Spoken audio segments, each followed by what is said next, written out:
어, 뵙게 돼서 반갑습니다. 저는 한국외국어대학에서 학생들을 강의하고 있는 이성록이랍니다. 다시 한번 인사드리겠습니다.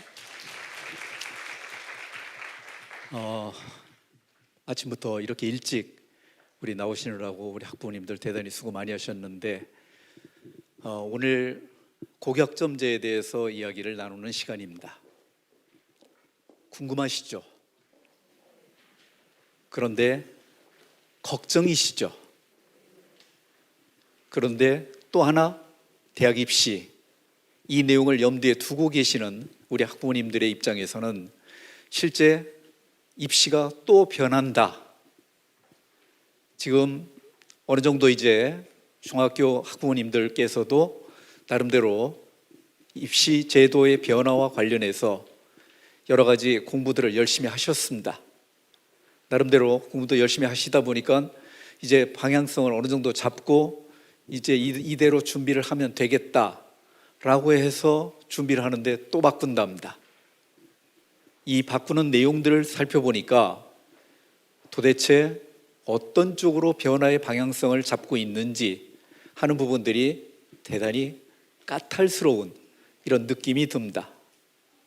도대체 성취평가제가 어떤 모습을 가지게 되고 또 그 다음에 실제 학교에서 내신 평가는 어떻게 할 것이며 또 수능은 어떻게 변화를 가져올 것이고 대학 입시는 수시와 정시로 나눠서 선발한다는데 또 혹자는 수시와 정시를 통합해서 선발하는 이런 방식도 논의가 되고 있다. 이런 등등의 이야기들이 우리 학부모님들을 상당히 당혹스럽게 하고 있고 또 그 다음에 준비를 하는 데 있어서 어려움을 가지고 있다라는 말씀들을 일반적으로 하십니다. 자, 오늘 우리 학부모님들께 내용을 전달하는 데 있어서 먼저 이제 고교학점제가 가지고 있는 전반적인 특징에 대해서 간단하게 짚어드리겠습니다.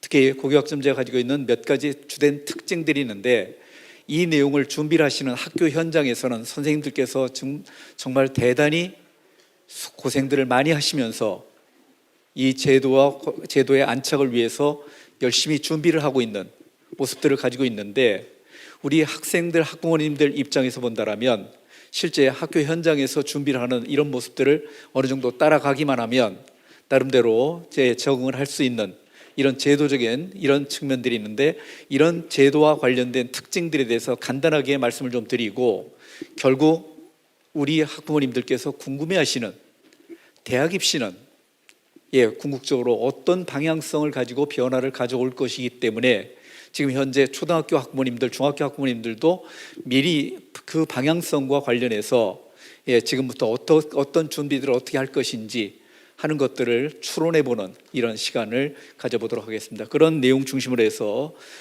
PPT를 중심으로 해서 설명을 드리도록 하겠습니다. 자, 이런 내용들 우리 학부모님들께 질문을 말씀을 좀 드리면 이런 질문들을 많이 합니다. 학점제로 바뀌면 사교육이 더 치열해지지 않을까요? 고교학점제 이후에 대학 입시 준비 가장 이런 내용도 많이 말씀하시죠. 과목 선택을 진로 적성에 따라서 과목 선택을 할 수 있다고 하는데 대학 입시를 치르는데 유리한 과목 선택의 방법이 뭐냐? 구체적으로 이런 부분들에 대해서 이야기를 해달라라는 말씀들을 일반적으로 많이 하십니다. 게다가 또 혹자는 이 고교학점제가 과연 제대로 안착이 될 수 있겠느냐, 이 제도가 제대로 시행이 되긴 되는 거냐 라는 이런 부분들에 대해서 말씀들을 많이 하십니다. 결론적으로 말씀드리면 전 정권에서 추진했던 이런 정책인데 실제 지금 윤석열 정부에서 이 고교학점제를 뒤엎기는 현실적으로 어려운 이런 특징들을 가지고 있습니다. 이미 진행이 돼도 한창 나간 이런 제도이기 때문에 어느 정도까지는 이 제도는 고교학점제라는 제도는 그대로 시행이 될 이럴 가능성들은 있다라는 점들도 말씀을 좀 드릴 수 있습니다. 특히 초중등교육법에서 고교학점제와 관련된 내용을 정확하게 규정을 하고 있기 때문에 법적으로도 안전 장치를 분명히 가지고 있는 이런 제도라는 점을 확인해 볼 수 있습니다. 자, 그러면 이 고교학점제와 관련해서 우리들이 일반적으로 이제 이야기하는 부분들이 도대체 우리 학생들이 이런 부분들에 대해서 나는 어떤 일을 할 때 행복하지? 또 그 다음에 나는 나중에 미래에 어떤 사람이 되고 싶은 걸까? 라는 질문들을 일반적으로 할 수 있는 내용들입니다. 그런데 이러한 질문들에 대해서 지금까지 학교에서의 대답은 뭐였었습니까? 이유 달지 말고 푹 수그리고 그냥 데리다 공부만 해되면 나름대로 방향성을 잡을 수 있기 때문에 다른 잔소리 하지 말고 시키면 시키는 대로 해 라는 이런 측면들과 관련된 측면들이 어느 정도 많이 있었던 이런 특징들을 엿볼 수 있습니다. 그런데 이런 학생들의 질문에 대해서 이제는 어느 정도 대답을 해줄 때가 되었지 않나 라는 점들도 말씀을 좀 드릴 수 있습니다. 그런 측면에서 이제 흔히 이런 이야기들을 합니다. 꿈이라든지 진로에 대해서 본격적으로 이야기를 하기 시작합니다. 그 다음에 근본적인 학업과 관련된 내용이라든지 그 다음에 미래라는 이런 용어가 화두가 돼서 논의가 되는 이런 특징들이 있는데 이러한 내용들을 함께 포괄적으로 다루고 있는 이런 내용들이 고교학점제라는 점들을 이야기할 수 있습니다. 그러면 고교학점제에서 공부는 말이야 교과서로 하는 거야. 에이, 그걸로 부족하죠. 교과서는 물론 교과서 밖에 있는 세상까지 함께 공부하고 학교와는 물론 학교 밖에 있는 다양한 수업을 경험하고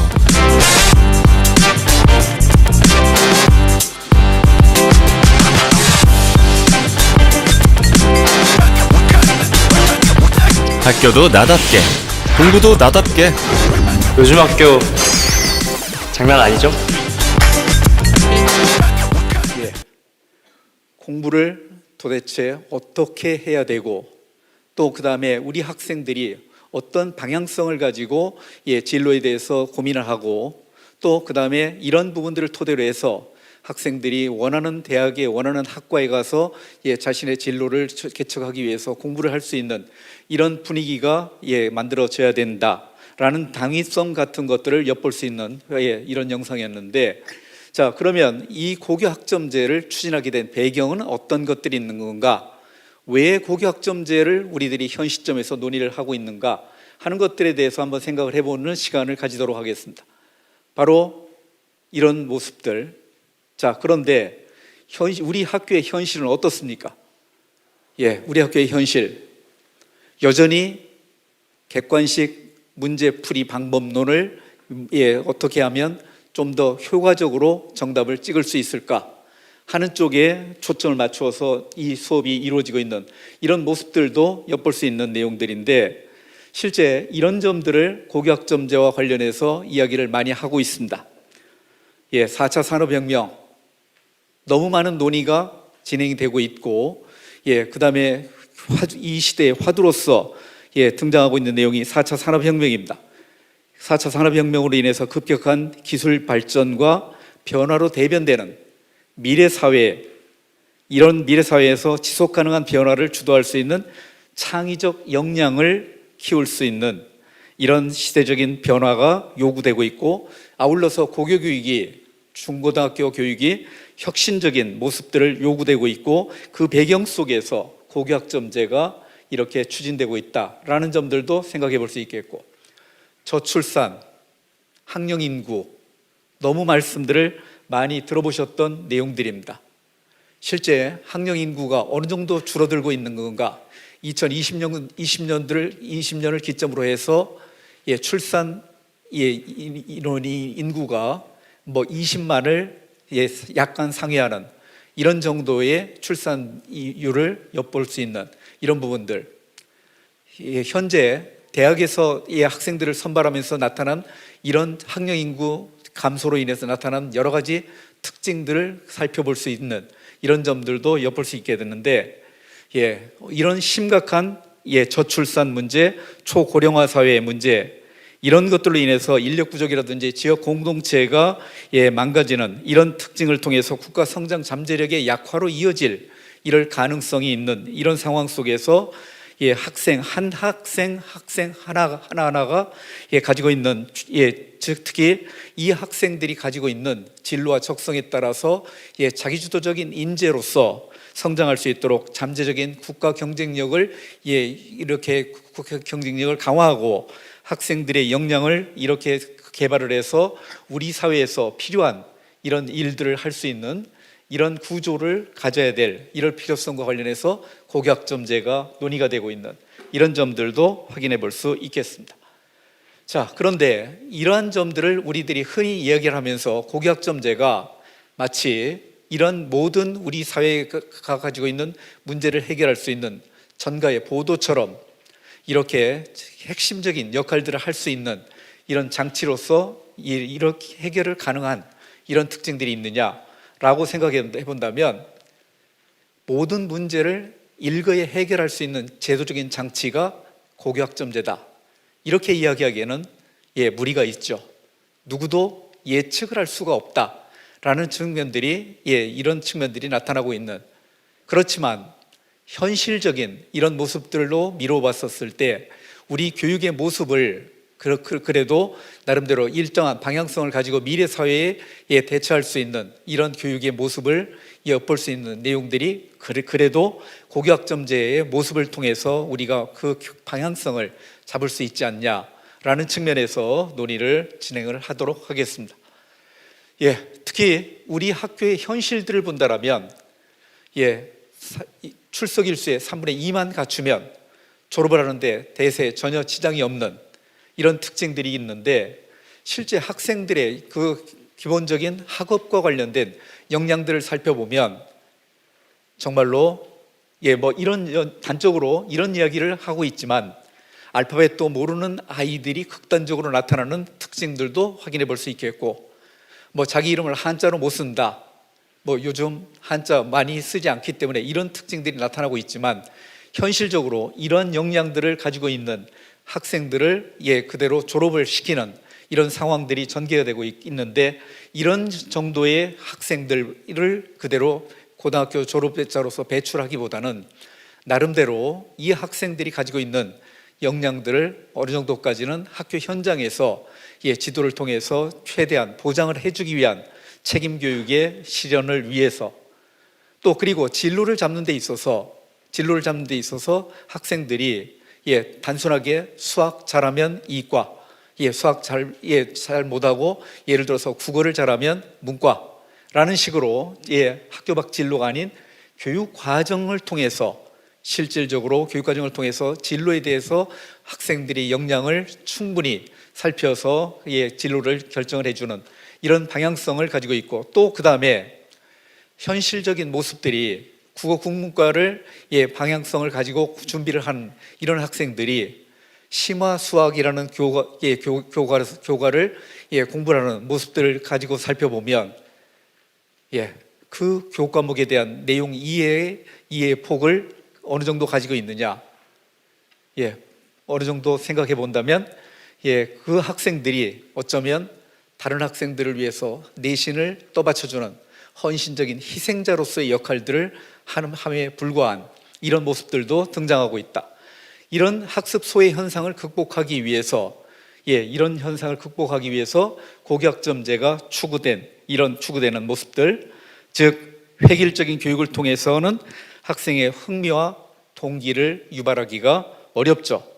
고교학점제가 학생의 선택권을 일정 부분 보장을 해서 진정한 맞춤 교육을 실현함으로써 학습 동기와 흥미를 유발하는 뿐만 아니라 미래 사회에서 필요한 역량들을 스스로 개척을 할 수 있도록 진로 개척 역량과 자기주도적 학습 습관을 길러주기 위해서 필요하다는 점 또한 아울러서 학생 개개인의 다양성을 지원하기 위해서 학습의 속도가 다르고 목표도 다른 학생들을 수직적으로 서열화하는 것은 학생들의 학습 의욕을 저하시키게 되죠. 고교학점제가 진행이 되면서 학생들의 선택형 교육과정 운영을 통해서 다양한 능력과 적성을 가진 학생들의 역량을 최대한 발휘할 수 있도록 지원해주는 이런 특징들을 가지고 있다라는 점들도 생각해 볼 수 있습니다. 그런 측면에서 획일적인 교육에서 유연하고 개별화된 또한 성장 중심으로서 수직적인 서열화가 아니라 수평적인 다양화의 이런 방향성을 가지고 우리 교육이 나아가야 되는 이런 방향성을 지향을 하고 있는데, 이런 측면들과 관련해서 고교학점제가 가지고 있는 특징들을 모색을 해볼 수 있는 이런 시간들을 가질 수 있겠다라는 측면들도 확인해 볼 수 있습니다.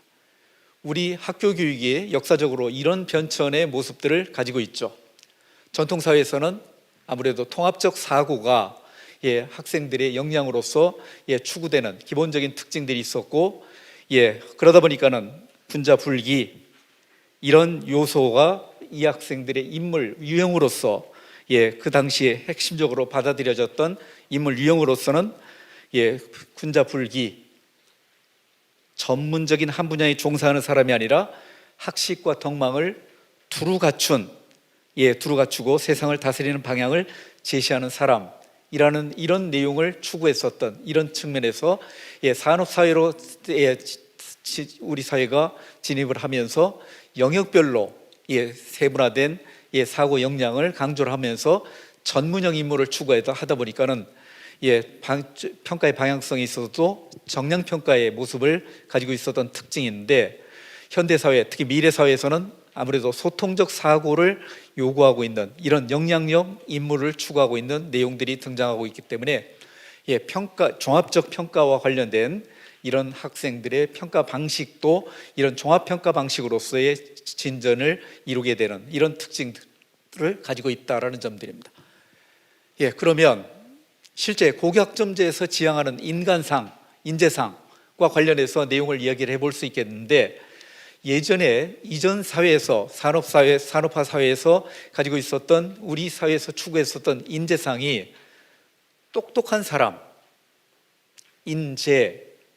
제자가 제주제자입니다. 재능이 있는 사람이죠. 똑똑한 사람을 추구했었어요. 그런데 고교학점제에서 추구하는 인재상을 보면 똑똑하면서도 스마트하면서도 쓸모있는 사람, 특히 거기 제목할 때 제자인데 어떤 일을 할 수 있는 학업이라든지 능력을 갖춘 이런 사람을 지향을 하고 있다는 점을 엿볼 수 있습니다. 특히 이전 사회에서 그래서 똑똑한 사람, 특히 능력을 추구했었던, 능력을 지향했었던 이런 학교에서의 교육의 모습들을 엿볼 수 있었는데, 이 모습이 이제는 역량 중심으로서 능력과 자기관리 실행 능력, 자질 이런 것들을 추구하는 이런 방향성을 가지고 고교학점제가 진행이 되는, 특히 성장 중심으로서 역량 기반으로서 학생 중심으로서 개별화된 이런 교육의 목표를 지향하고 있는 이런 특징들을 확인해 볼 수 있겠습니다.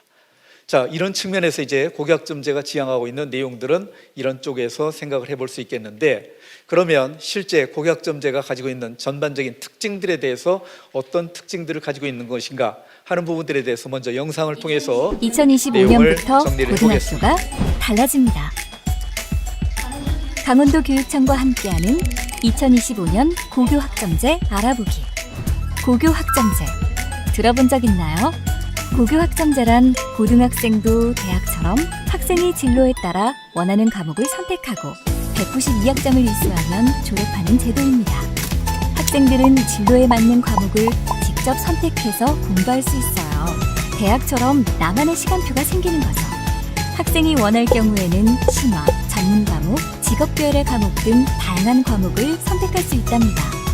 우리 학교에 개설되지 않은 과목은 온 오프라인 공동교육과정을 통해 다른 학교에서 수강할 수 있게 되고, 학교에서 배울 수 없는 과목은 지역대학이나 관련 기관 등 학교 밖의 전문가와 연계한 수업을 받을 수 있어요. 과목 출석률과 학업 성취율을 충족하면 해당 과목 학점을 이수할 수 있고, 학생이 이수 기준에 도달하지 못한 경우에는 보충 과정을 통해 학점 취득을 할 수 있도록 지원합니다. 다양한 형태의 학점제형 학교 공간도 생긴답니다. 똑같은 교실이 아니라 다양한 수업을 지원해주는 온라인 학습실, 토의 토론실과 같은 공간은 물론 선택 과목 이동 수업 시 휴식을 취하거나 수업을 준비할 수 있는 공간도 생겨요. 고교 학점제는 전체 선택 과목에 대하여 성취 평가제를 적용해 서열화가 아닌 성장 중심 평가를 시행합니다. 2025년 고등학교에 다닐 학생들이 수업을 어떻게 들을지 궁금해지는데요. 그럼 2025년 행복고 고등학생 행복이의 고교 생활을 미리 보면서 좀 더 알아볼까요? 미래의 심리치료사가 되고 싶은 행복이는 어떤 수업을 듣게 될까요? 고등학교 1학년 때는 기초적이고 필수적인 공통 과목을 주로 배워요. 국어, 수학, 영어, 한국사, 통합사회, 통합과학 등의 과목이 있죠. 2, 3학년 때는 자신의 진로와 적성에 맞게 과목을 선택해서 배우게 되는데 일반 선택, 융합 선택, 진로 선택 등 다양한 과목이 있어요. 행복이의 2학년 시간표를 함께 살펴볼까요? 심리치료사가 되고 싶은 행복이는 심리학, 미술감상과 비평, 생활과 과학, 윤리와 사상, 세계사를 선택했네요. 금융자산 운영가가 되고 싶은 기쁨이와는 같은 반이지만 다른 시간표를 갖게 되는 거죠. 행복이가 수강을 희망하는 심리학이 행복고에 개설되지 않는다면 행복고 인근 학교인 학점고에 개설된 심리학 과목을 신청하여 들을 수 있어요. 그럼 강원도 고등학교에서는 고교 학점제 도입을 어떻게 준비하고 있을까요? 먼저 2021년 일반고 85교 중 42교가 연구 선도학교로 지정 운영되고 있습니다. 2023년까지 모든 일반고를 고교 학점제 연구 선도학교로 지정 운영하여 고교 학점제 도입을 준비할 예정입니다. 또한 학생 선택 중심 교육과정 편성, 소인수 선택 과목 개설을 통해 학교 내 선택 과목 다양화를 지원하고 있습니다. 학교 간 공동 교육과정 운영으로 다른 학교에 개설된 과목도 들을 수 있고 온라인 쌍방향 공동 교육과정을 통해 이동 제약 없이 수업을 들을 수 있으며 대학 연계 공동 교육과정을 통해 지역 대학 교수님들의 수업도 들을 수 있습니다. 그리고 고교 학점제의 다양한 선택 과목 수업을 위해 학교 공간 조성 사업을 연차별로 지원하며 온라인 스튜디오 및 온라인 학습실 구축을 통해 고교 학점제 ICT 인프라를 구축하고 있습니다. 향후 계획을 좀 더 살펴보면 2021년에는 미래형 대입 논의에 착수하여 2022년 교육과정을 개정하고 2024년에는 2028학년도 대입 방향을 발표하며 2025년에는 고교 학점제를 본격 시행할 예정입니다. 와, 그럼 우리 초중학교 학생들은 어떻게 준비하는 게 좋을까요? 자신의 진로를 고민하고 체험해보는 기회를 많이 가져보는 것이 중요합니다. 초등학교에서는 진로 관련 활동을, 중학교에서는 자유학문제 등을 통해 자신의 적성과 소질을 탐색해볼 수 있어요. 학생 한 명 한 명이 자신의 꿈을 찾아 성장할 수 있도록 지원하겠습니다. 미래를 여는 선택, 고교 학점제.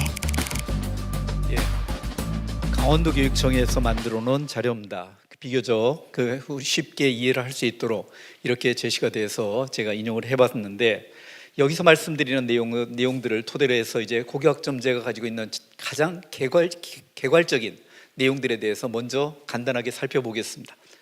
고교학점제가 가지고 있는 특징, 기초 소양과 기본 학력을 바탕으로 기초 소양과 기본 학력, 진로 적성에 따라서 과목을 선택하고 과목 선택권, 그 다음에 이수 기준에 따라서 학점을 취득, 누적하여 이수 학점 취득, 졸업을 하는 교육과정 이수 운영 제도.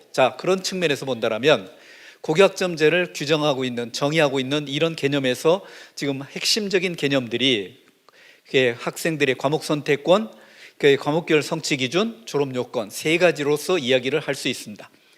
즉 학생들이 원하는 교과를 선택하는 학생 중심의 교육과정, 교육과정과 관련된 개념 정의가 되어 있습니다. 특히 원하는 교과를 선택하는 학생 중심의 교육과정, 그런 측면에서 학교 현장에서는 학생들에게 정말로 과목 선택권을 자유롭게 선택할 수 있도록 이런 것들을 충실하게 학교에서 과목을 개설할 의무를 가지게 되죠. 또한 성취 기준에 따라서 목표한 성취 수준에 도달했을 때 과목을 이수하는 제도, 일정한 성취 기준이 있습니다.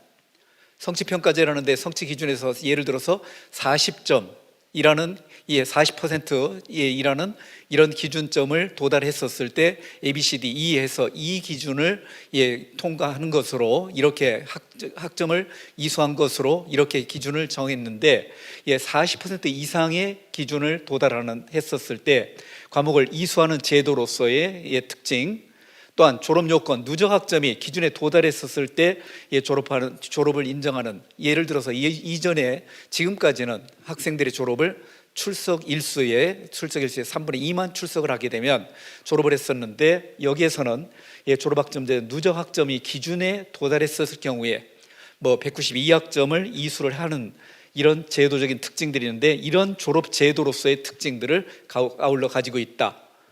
그러면 실질적으로 운영이 되는 모습들은 어떻게 운영이 되고 있는 건가? 학교 교육과정에 기반을 두고 운영을 하게 됩니다. 특히 학교 교육과정은 상당히 유연한 이런 교육과정을 그대로 따르고 있는데, 유연한 교육과정을 통해서 실제 학생들이 수강 신청을 하게 됩니다. 수강 신청을 해서 수업을 진행을 하게 되고, 특히 수업의 진행의 모습들이 참여형 수업의 모습으로서 진행이 되고, 이런 내용들을 과정 중심의 평가와 아울러서 평가를 하게 돼서 평가를 하면서 여기에서 평가에서 일정 기준을 통과한 학생들에게 이수라는 자격 조건을 주어서 학점을 취득해서 졸업을 하게 되는데, 미이수한 학생, 일정한 학점을 취득하지 못한 미이수한 학생들에게는 보충적인 프로그램들을 제시를 해주고 있습니다.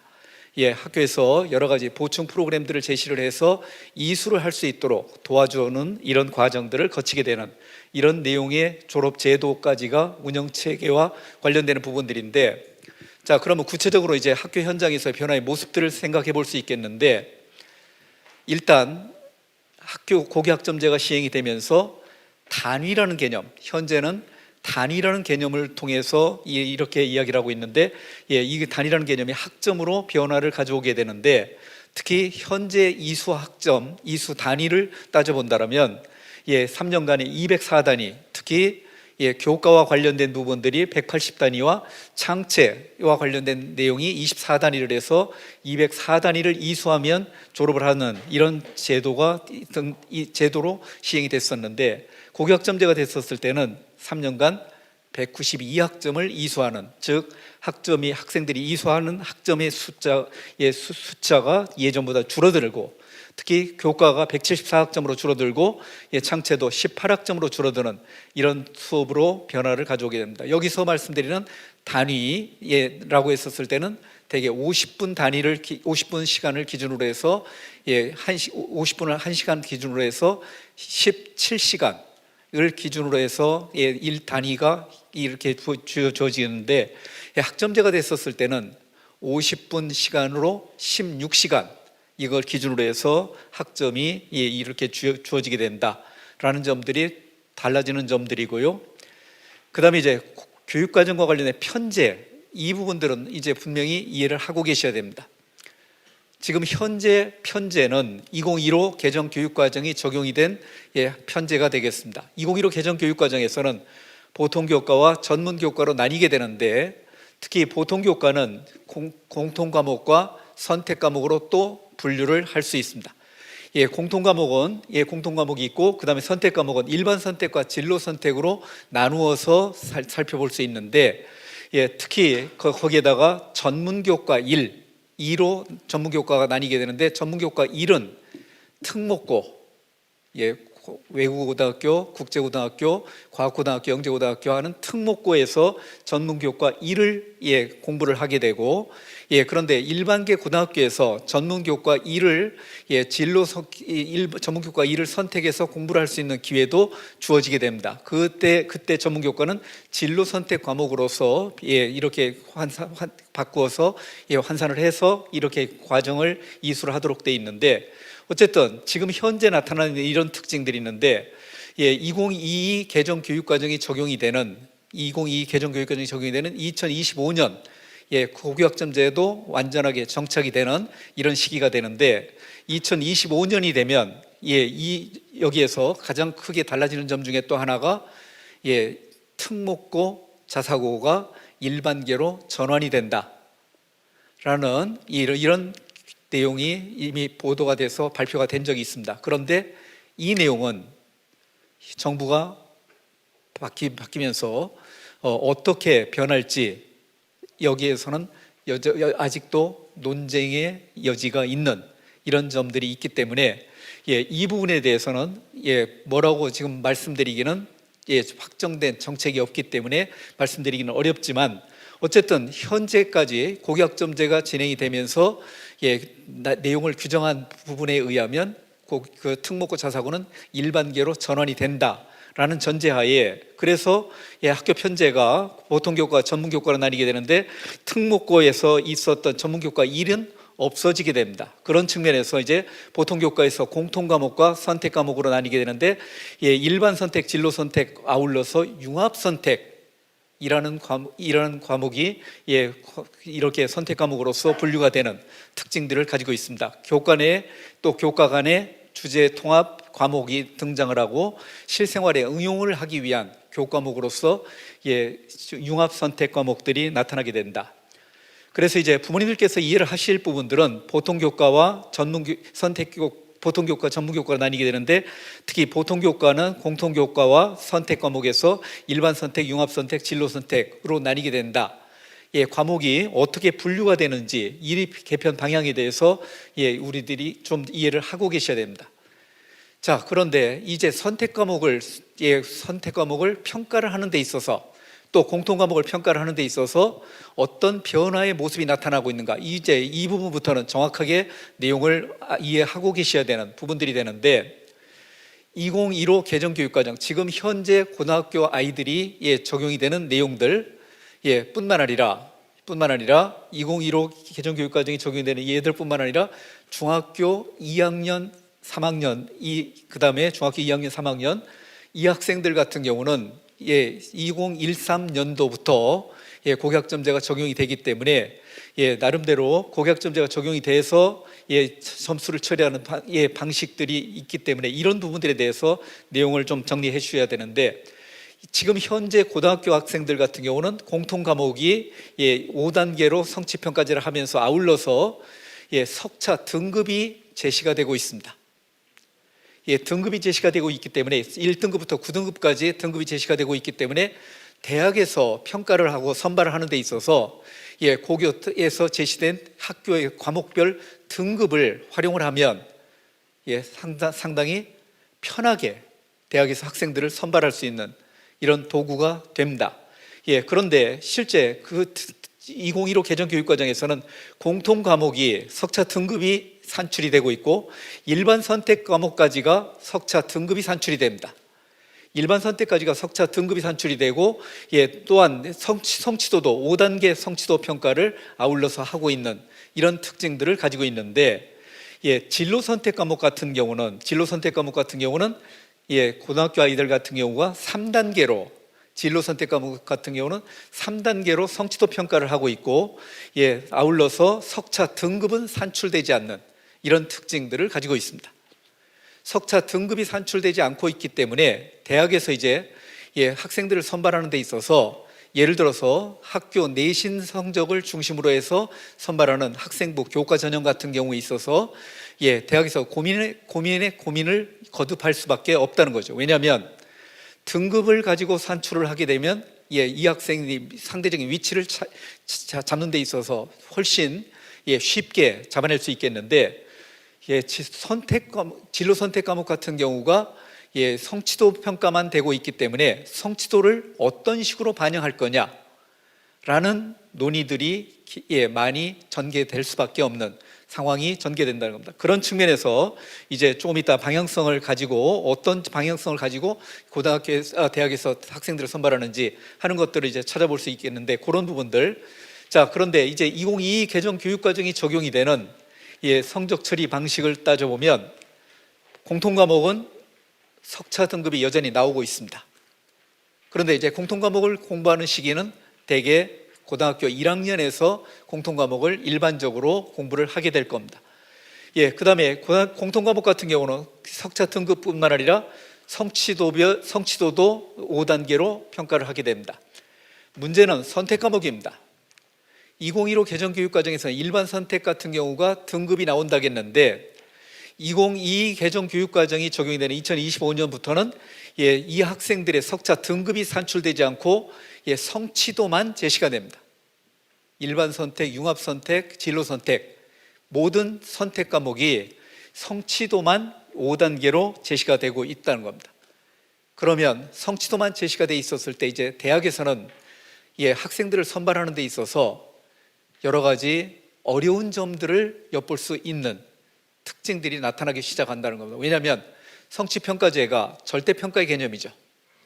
상대적인 위치에 따라서 서열을 정하는 방식을 통해서는 학생들의 위치를 숫자를 통해서 충분히 잡아낼 수 있겠지만 이 학생들의 성취평가제를 대면 일정한 기준에 도달한 성취, 기준에 도달한 정도를 가지고 평가하는 제도가 성취평가제인데 성취평가제에서 나타날 수 있는 또 여러 가지 부작용 같은 경우도 생각해 볼 수 있죠. 당장 나타나는 특징들 중에 하나가 예를 들어서 성적 부풀리기. 어떤 학교 같은 경우는 A 성취도를 받는 학생들의 비율이 90%를 넘는 이런 학생들도 나타날 수 있는, 그런데 실제 그 성취도에 도달한 학생들의 비율이 90%에 도달한 경우도 있을 수 있지만 어떤 학교 같은 경우는 문제를 대단히 평이하게 쉽게 출제를 해서 성적 부풀리기를 할 수 있는 이런 가능성도 없지 않죠. 그런 측면에서 본다면 이런 성취도를 가지고 이 성취도만 가지고 학생들을 평가하는 방식에 있어서는 일정 부분의 한계를 또 문제점들을 내포하고 있다라는 점들도 대학에서는 여전히 이런 부분들에 대해서 고민을 할 수 있는 부분들이 되겠죠. 특히 이제 이 학점제형 교육과정이 어떻게 편성이 되느냐라는 부분들은 좀 이따 이제 우리 장 박사님께서 우리 하남 지역에 있는 고등학교가 가지고 있는 교육과정 편제표라든지 하는 부분들을 통해서 간략하게 이제 말씀을 좀 드릴 텐데 이런 부분들에 대해서 내용들을 이런 구성을 가지고 학교 교육과정이 이루어지게 된다라는 점들도 확인해 볼 수 있습니다. 자, 그러면 이런 이제 평가 방식을 가지고 있다. 특히 성취평가제가 도입이 되면서 학교 현장에서 나타나는 2022 개정 교육과정이 적용이 됐을 때 나타나는 편제표 이런 내용들과 관련해서 평가 방식이 일단 복잡하게 진행이 될 가능성이 있다라는 점들도 확인해 볼 수 있는데 또한 아울러서 이제 학교 변화의 모습에서 졸업 요건 말씀드렸죠. 과목의 출석과 관련된 출석률도 일정 부분 이 3분의 2 출석률도 가지고 있어야 되지만 실제 학업 성취율 이 어느 정도 일정 수준의 학업을 성취 기준에 따라서 학점을 취득하는 이런 과정들을 통해서 3년간의 192학점 이상을 취득했었을 때 졸업으로 인정하는 이런 제도적인 특징들을 말씀을 좀 드렸습니다. 자, 그런 측면에서 이제 다시 한번 정리를 해보면 현재 나타난 이런 과목 분류는 공통과목과 일반선택과 진로선택으로 나뉘게 되는데 2023학년도 고1부터 그러니까 2023학년도 고1이니까 중학교 3학년 2학년까지를 포함을 합니다. 여기까지는 현재 과목의 편제표를 그대로 적용이 되는데 2025학년도 고1 중학교 1학년 학생들부터는 공통과 일반 선택 진로 융합 선택으로 나뉘게 되고 전문교과는 이런 없어지는 이런 특징들이 있고 창체도 이런 모습들로 중학교 2학년까지는 현재와 동일한 모습이지만 고등학교에 그다음에 2025년 중학교 1학년부터는 저렇게 달라지게 된다는 점. 그다음에 과목 선택 과목과 관련된 평가 방식. 일반 선택까지가 지금 현재는 일반 선택까지가 9등급으로 평가를 받고 있지만 진로 선택이라든지 하는 경우는 성취도 평가를 통해서 3단계 평가를 받고 있는데 2025년도부터는 공통 과목만 등급이 나오고 나머지는 선택 과목들은 전체가 다 5단계 성취 평가제를 하게 된다라는 점들이 두드러진 특징으로서 얘기할 수 있습니다. 고교학점제 도입 일정과 관련된 부분들은 뭐 다 잘 아시는 부분들이기 때문에 어느 정도 그런데 지금 이제 문제는 중학교 2학년 3학년들까지는 2015 개정 교육과정이 적용이 되고 교육과정은 지금 시스템으로 봤었을 때는 이 중학교 3학년, 2학년 같은 경우는 고교 학점제가 일정 부분 적용이 돼서 진행이 되는데 대입제도는 현재 가지고 있는 대입제도가 그대로 적용이 돼서 나타나고 있다. 차라리 중학교 1학년부터는 고교학점제가 적용이 되면서 뿐만 아니라 대입제도도 고교학점제에 적합한 대입제도로서 변화의 모습을 가지고 있을 테지만 중학교 2학년, 3학년 같은 경우는 현행 대입제도가 유지가 되는 조금은 기형적인 모습으로서 평가를 하게 된다라는 측면들도 확인해 볼 수 있겠습니다. 그러면 고교학점제가 됐었을 때 학교의 시스템이 어떻게 운영이 되느냐, 이 내용도 기본적으로 다 잘 하실 수 있는 내용들입니다. 다양한 과목들이 개설이 되죠. 일반 학생들이 소속된 이 학교에서의 교육과정을 통해서 학업을 진행을 하게 되고, 뿐만 아니라 타 학교에서 공부를 하게 되는, 예를 들어서 공동교육과정이라든지 또 온라인 교육과정을 통해서 또 지역사회에서 이런 교육과정의 모습이 넓게 이렇게 확장을 시켜서 학생들의 과목 선택권을 보장을 해주게 되고, 진로 및 학업 설계를 통해서 학생들이 그러면 진로 및 학업 설계를 하는 과정들은 예를 들어서 학교에서 담임 선생님의 진로 지도, 또 그다음에 진로 담당 선생님이라든지 이런 여러 선생님들의 도움을 받아서 진로 활동을 통해서 진로를 탐색하게 되고, 그런 다음에 자기가 흥미 적성에 따라서 학습 경로를 설계하고 교육과정을 이수하게 되는 이런 과정을 통해서 학업을 설계하는 특징들, 거기에 따라서 이제 수강 신청을 하게 되고, 수강 신청을 하게 해서 나타나는 수업을 운영이 되는 모습들이 등장하고 있다. 특히 참여형 수업. 지금 여기서 참여형 수업이라는 용어를 지금 일반적으로 사용하고 있고, 뿐만 아니라 여기에서 학교 현장에서 이동 수업, 그러니까 공동 교육 과정을 통해서 다른 학교에 가서 공부를 하는 이런 모습들까지도 등장을 하고 있고, 온라인 교육 과정을 통해서도 공부를 하는 모습들도 있다라는 말씀을 드렸는데, 이러한 부분들 하나하나가 실제 대학 입시에서 평가에서는 어느 정도까지 영향력을 가지고 반영이 되는 요소들이라는 점들도 먼저 염두에 둘 필요가 있겠습니다. 이런 내용들을 토대로 해서 학생들의 역량을 평가를 하는 부분들이 있는데, 특히 학생부 종합전형에서 나타나는 특징들인데 그런 부분들에 대해서 좀 이따 이제 내용을 말씀을 좀 드리겠습니다. 이어서 이제 학생 평가의 방식을 통해서 본다라면, 특히 지금까지 상대평가의 방식에서 일정 수준에 도달했었을 때 학점을 부과하는 성취평가, 절대평가의 개념으로서 변화의 모습을 가지고 있다라는 점들도 확인해 볼 수 있습니다. 그래서 실제 학생들의 성적이 이런 식으로 제시가 됩니다. 학생들의 성적이 과목별로 과목이 있으면 학점 숫자가 있고, 그 다음에 이제 원점수가 제시가 됩니다. 과목 평균이 제시가 되면서, 과목 평균 성적은 학교의 과목 평균 성적은 64점인데 이 학생이 얻은 원점수는 85점이다. 그리고 이제 수강자 숫자가 표시가 되고 성취도가 표시가 됩니다. 수강자 숫자가 표시가 되고 성취도가 평가되면서, 또한 성취도별 학생 비율, A 성취도를 맞은 학생들이 전체적인 학생들 중에서 차지하는 비율이 7.3%다 라는 내용들이, 이런 정보만 제시가 됩니다. 대학에서는 이러한 정보를 토대로 해서 이제 학생부 위주의 전형을 통해서 학생들을 선발해야 되는 이런 어려움들을 가지고 있습니다. 왜? 지금까지 선발했던 방식들을 본다면 이런 내용들이 있었지만, 학생부 교과 전형 같은 경우에 있어서는 선발하는 데 있어서 딱 하나 등급만 살펴보면서 학생들을 선발했기 때문에 어느 정도까지는 학생들의 역량을 변별할 수 있는 장치들이 있었는데, 이 등급이 제시가 되지 않기 때문에 대학에서는 일단 학생들을 선발하기 위한 여러 가지 장치들을 두게 될 거라는 겁니다.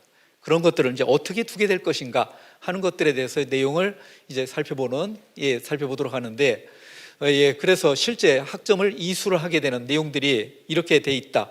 예를 들어서 A 성취도를 90% 이상 성취율이 됐었을 때 E 성취도까지는 40% 이상 됐을 때 E 성취도를 가지게 되는데 여기까지는 이수하게 되는 거고 40% 미만일 때는 미이수 학생으로서 뭔가 여기에서 보충적인 보충 이수라든지 대체 이수 같은 내용들을 통해서 학점을 취득하도록 도와줄 거다. 예를 들어서 미이수 학생들의 비율이 대단히 높게 나타나는 학교에서 미이수 학생들을 그대로 졸업을 시키지 않고 그대로 다 안고 가게 된다면 학교 현장의 모습은 상당히 어려워질 겁니다. 그런 측면에서 미이수 학생들에 대해서 어쨌든 여러 가지 보충적인 이런 내용을 학생들에게 지도해서 이수로 이런 거 바꿔주기 위한 이런 내용들도 상당히 많은 노력들을 할 것이다. 그런 측면에서 미이수 학생들의 비율이 그렇게 많이 나타날 가능성은 없다라는 점들도 생각해 볼 수 있습니다. 그런 과정을 통해서 졸업의 과정을 거치는 이런 특징들을 가지고 있습니다. 자, 그러면 이제 본격적으로 대학 입시 방향성, 대학 입시와 관련해서 고교 학점제가 됐었을 때 대학 입시에서 어떤 방향성을 가지고 나타날까라는 부분들에 대해서 내용을 살펴보겠습니다. 현행 대학 입시 체계입니다. 학생들을 선발하는 체계는 4+2 체계입니다. 대학에서 전형을 설계할 때 수시 모집을 통해서 선발할 수 있는 대학에서의 체계는 4가지 유형, 정시 모집은 2가지 유형, 이 유형을 벗어나지 못한다는 기본적인 체계가 정립이 되어 있는데 특히 학생들을 지금 현행 체제로는 수시와 정시로 나누어서 학생들을 선발합니다. 왜 수시 모집인가? 수시로 떨어지니까 수시 모집이다 라고 얘기를 하는데 정시 모집은 교육부에서 정부에서 정해진 일정한 날짜에 대학 입시 전형을 실시하도록 하는 전형이 정시 모집입니다. 수시 모집은 정부에서 정한 날짜에 진행을 하는 것이 아니라 대학에서 정한 날짜에 입시를 진행하도록 하는 전형이 수시 모집이다라고 이렇게 분류가 되는데 특히 현행 수시 모집의 내용을 보면 학생부 위주 전형과 논술 실기 실적 위주의 전형으로서 나누어서 선발하고 있는데 실기 실적 위주의 전형으로서 선발하는 해당되는 학생들은 지극히 적죠. 예체능 실기와 관련된 내용들 또 그 다음에 예전에 실적 위주의 전형 특기자 전형이 있었습니다. 인문계 어학 특기자, 자연계 수학과학 특기자 전형이 있었는데 최근에는 이런 전형의 모습을 교육부에서는 웬만큼 좀 없앴으면 하는 바람들을 가지고 이야기하고 있기 때문에 대학에서 실적 위주의 전형은 일반적으로 많이 없앤 이런 트렌드들을 엿볼 수 있습니다. 그런 측면에서 실기 실적 위주의 전형은 예체능 쪽의 학생들에게 많이 해당되는 전형으로서 모습을 이야기할 수 있겠고 그 다음에 논술 전형도 현행 정부 정책으로서는 논술 전형이 가지고 있는 여러 가지 문제점들 가장 대표적으로 이 논술 전형을 대비하기 위해서 학교 현장에서 어느 정도 준비를 할 수 있는 전형이냐 어떤 측면에서 본다면 사교육 현장에서 내용을 준비하는 것이 많이 있기 때문에 사교육 유발 요인이 많이 나타난다라는 측면에서 교육부에서는 이 전형을 웬만하면 좀 없애줬으면 하다 보니까는 대학에서는 이 전형의 모습을 통해서 이 전형을 통해서 선발하는 학생들의 비율을 계속 낮춰가는 트렌드들을 가지고 있습니다. 그런데 대학 입장에서 보면 나름대로 논술 전형을 통해서 학생들을 선발하다 보니까 이 논술 전형을 통해서 선발하는 학생들도 나름대로 역량이 우수한 이런 측면들도 엿볼 수 있다라는 측면에서 대학에서는 이 선발 인원을 줄이긴 줄이는데 눈꼽만큼씩 줄이고 있습니다. 1년에 2명, 3명 줄였다라고 이런 내용들을 얘기를 하는데 어쨌든 현실적으로 학생들을 선발하는 비율을 보면 11,000명 정도밖에 되지 않는 전형 인원, 모집 인원의 3% 정도밖에 선발하지 않는 이런 특징들을 가지고 있는 전형이 논술 위주의 전형입니다. 수시 모집에서는 대세를 이루는 전형은 학생부 위주 전형입니다. 그런데 학생부 위주 전형에서는 2가지로 또 분류를 할 수 있죠. 내신 성적, 학생들이 가지고 있는 내신 성적을 중심으로 해서 선발하는 학생부 교과 전형이 있고 학교 생활 전반에 대한 서칭을 통해서 학교생활 전반에 대해서 학교생활 충실도, 특히 내신을 통해서 드러나 있는 역량들도 살펴볼 수 있겠고, 또 학교생활 전반의 모습을 통해서 예를 들어서 비교과 활동 영역까지도 학교생활 전반적인 내용에 대해서 확인 점검을 통해서 역량을 종합적으로 평가하는 학생부 종합전형으로 나누어서 살펴볼 수 있는 이런 특징들이 있습니다. 아울러서 이제 정시 전형 같은 정시를 통해서 선발하는 전형에서는 수능 위주로 묻지도 따지도 않고 수능 성적 이 내용만 가지고 판단하겠다라는 특징들을 가지고 선발하는 전형이 수능 위주의 전형입니다. 이렇게 분류가 되는데, 특히 모집 인원의 구조로 봤었을 때 수시 모집에서는 대개 보면 학생부 위주 전형으로, 정시 모집은 수능 중심의 전형으로서 선발하는 일반적인 구조를 엿볼 수 있습니다. 그런데 이 구조는 어쩌면 고교학점제가 됐었을 때 선발하는 방식의 구조로서 고교학점제가 됐었을 때 이 2028학년도 이후의 입시까지도 이 기본적인 틀은 어느 정도까지 유지가 될 가능성이 있지 않겠느냐. 수시는 학생부 위주로, 정시는 수능 중심으로 선발하는 틀은 기본적으로 유지될 가능성이 있다라는 점들도 엿볼 수 있습니다. 물론 아까 잠깐 말씀드렸지만 수시와 정시를 통합을 해서 운영을 해야 된다라는 최근에 여러 가지 논의들이 있게 됩니다. 이런 부분들도 논의들도 있다 하더라도, 어쨌든 그런 논의가 있다 하더라도 학생들을 선발하는 방식에서는 학생부 위주 전형과 수능 위주 전형, 이것은 여전히 존치가 될 이럴 가능성이 있는 전형의 모습으로서 얘기할 수 있겠다. 현재 학생들을 선발하는 방식들입니다. 현재 학생들을 선발하는 방식에서는 정시 모집의 비율이 22%밖에 안 되고 수시 모집이 78% 절대적인 위치를 차지하고 있습니다. 그런데 우리 부모님들께서 이상한 거 하나 있죠. 정시 모집을 통해서 선발하는 학생들의 비율이 서울시내 주요 대학에서 40% 학생들을 정시 모집을 통해서 의무적으로 선발해라 라는 지침이 있는 걸로 알고 있는데, 이 데이터는 그러면 그 데이터하고 문제가 있는 거 아닙니까? 맞습니다. 여기서 말씀드리는 22%, 78% 이 내용은 전국에 있는 200개 대학의 전국에 있는 학생들 모집 전체 비율을 합산한 내용입니다. 그런데 지방대학 같은 경우에 있어서는 정시 모집을 통해서 학생들을 선발하게 된다면 거의 정시 모집을 통해서 선발할 수 있는 내용 구조가 거의 불가능할 이럴 특징들이 있죠. 왜? 수능을 치른 인원들이, 학생들이 절대적으로 부족합니다. 수능을 치르는 학생들이 절대적으로 부족하고, 또 그 다음에 학생들이 수시 모집을 통해서 그냥 일단 수시 모집을 통해서 승부를 걸고 거기에서 입시는 끝내버리고 싶어하는 학생들이 대다수의 모습을 가지고 있다라는 특징과 관련해서 수도권에 있는 대학, 특히 서울시내 주요 대학들은 정시 모집의 비율이 일정 부분에 높은 비율을 차지하고 있지만, 여기 수도권 같은 경우는 이런 정도 차지하고 있지만은 지방 학생들까지를 포함을 한다면 지방 같은 경우는 정시로 선발하는 인원들이 10%도 안 되는 이런 학교들도 상당히 많이 있다라는 점들도 확인해 볼 수 있습니다. 이런 특징들을 가지고 있는 대입 구조, 그러다 보니까는 실제 학령 인구가 부족하면서 나타났었던 작년도, 재작년도에 나타났었던 특징들인데, 이 지도가 화제가 됐었던 이런 적이 있었죠. 이 지도를 통해서 엿볼 수 있는 내용은 뭡니까? 벚꽃 엔딩, 그죠? 벚꽃 개화 시기에 따라서 대학들이 사라질 것이다. 밑에 있는 대학들 보십시오. 이 밑에 있는 지방에 있는 대학들이 경쟁률이 2대1 내외의 경쟁률을 가지고 있습니다. 정시 모집에서는 실질적 경쟁률이 3대1이 안 되면 실질적 미달이다 라고 이야기하는 경우가 일반적으로 있는데, 이런 내용들이 지방에 있는 대학들이 2대1 정도의, 그 다음에 조금 올라오니까는 3대1 정도의, 그 다음에 수도권에 오니까는 5대1 정도의 경쟁률을 가지고 있다. 그런데 최근에 나타난 특징들은 뭡니까? 벚꽃 개화 시기가 남쪽 지방부터 개화가 되는 것이 아니라 벚꽃 개화 시기는 전국 동시다발로 개화를 한다. 서울 시내 주요 대학들도 위기의식을 가지고 학생들을 선발하고 있습니다.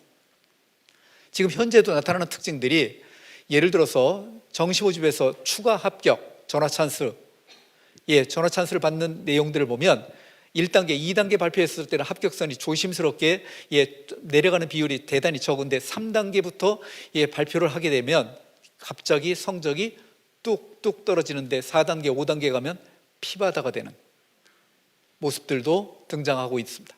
그런 측면에서 서울 시내 주요 대학들도 상당히 위기의식을 가지고 대학 선발을 하고 있다라는 점들도 확인해 볼 수 있습니다. 그런 측면에서 선발 중심의 대학들, 예전에 선발 중심의 대학들이 이제는 모집 중심의 대학들로 변화를 가져오고 있다라는 점들도 확인해 볼 수 있습니다. 그런 측면에서 본다면 우리 학생들이 대학을 가는데 예전보다 훨씬 더 이제 좀 쉬운 이런 조건 속에서 대학을 진학할 수 있지 않느냐라고 얘기를 하는데, 여전히 우리 학생들이 진학하고 싶어하는 서울 시내 주요 대학들의 이 모습을 본다면 여전히 경쟁을 많이 거쳐야 되는 이런 특징들도 확인해 볼 수 있겠습니다.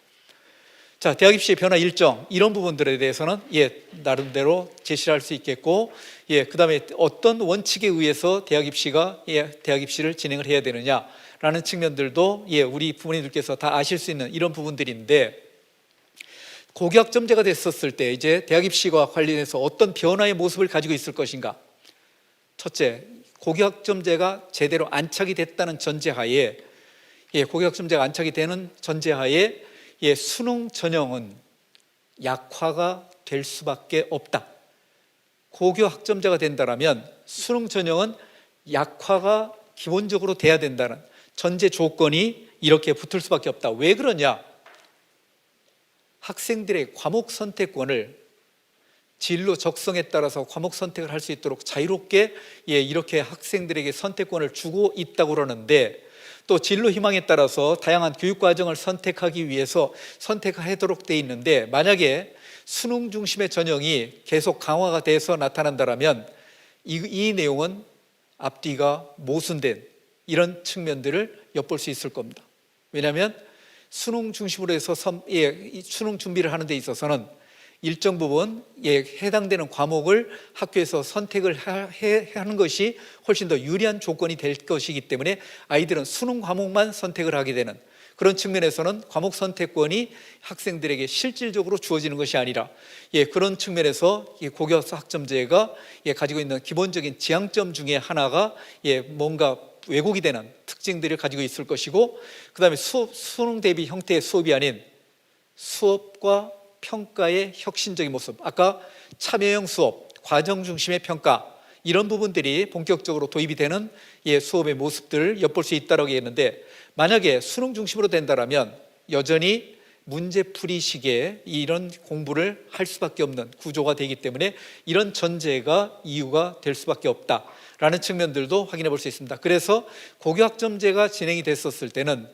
기본적인 전형 유형 중에서 수능 전형보다는 학생부 위주의 전형이 대세를 차지하는 부분들이 차지하는 요소가 나타날 것이다 라는 점들을 일단 정리를 해볼 수 있습니다. 그런데 현실적으로 대학에서 이런 쪽으로 완전히 수능을 무시를 하고 이렇게 학생부 위주 전형으로만 선발할 것이냐, 이 부분들은 또 다른 대학이 가지고 있는 학생들의 모집 전략, 또 그 다음에 전형적인 학생들이 어떤 준비들을 어떻게 하느냐 하는 내용들을 통해서 살펴보면 그런 부분들이 완전히 그런 쪽으로 해서 정착이 돼서 나타날 가능성, 어쨌든 변화의 모습을 가질 것이다 라는 점들도 확인해 볼 수 있겠고요.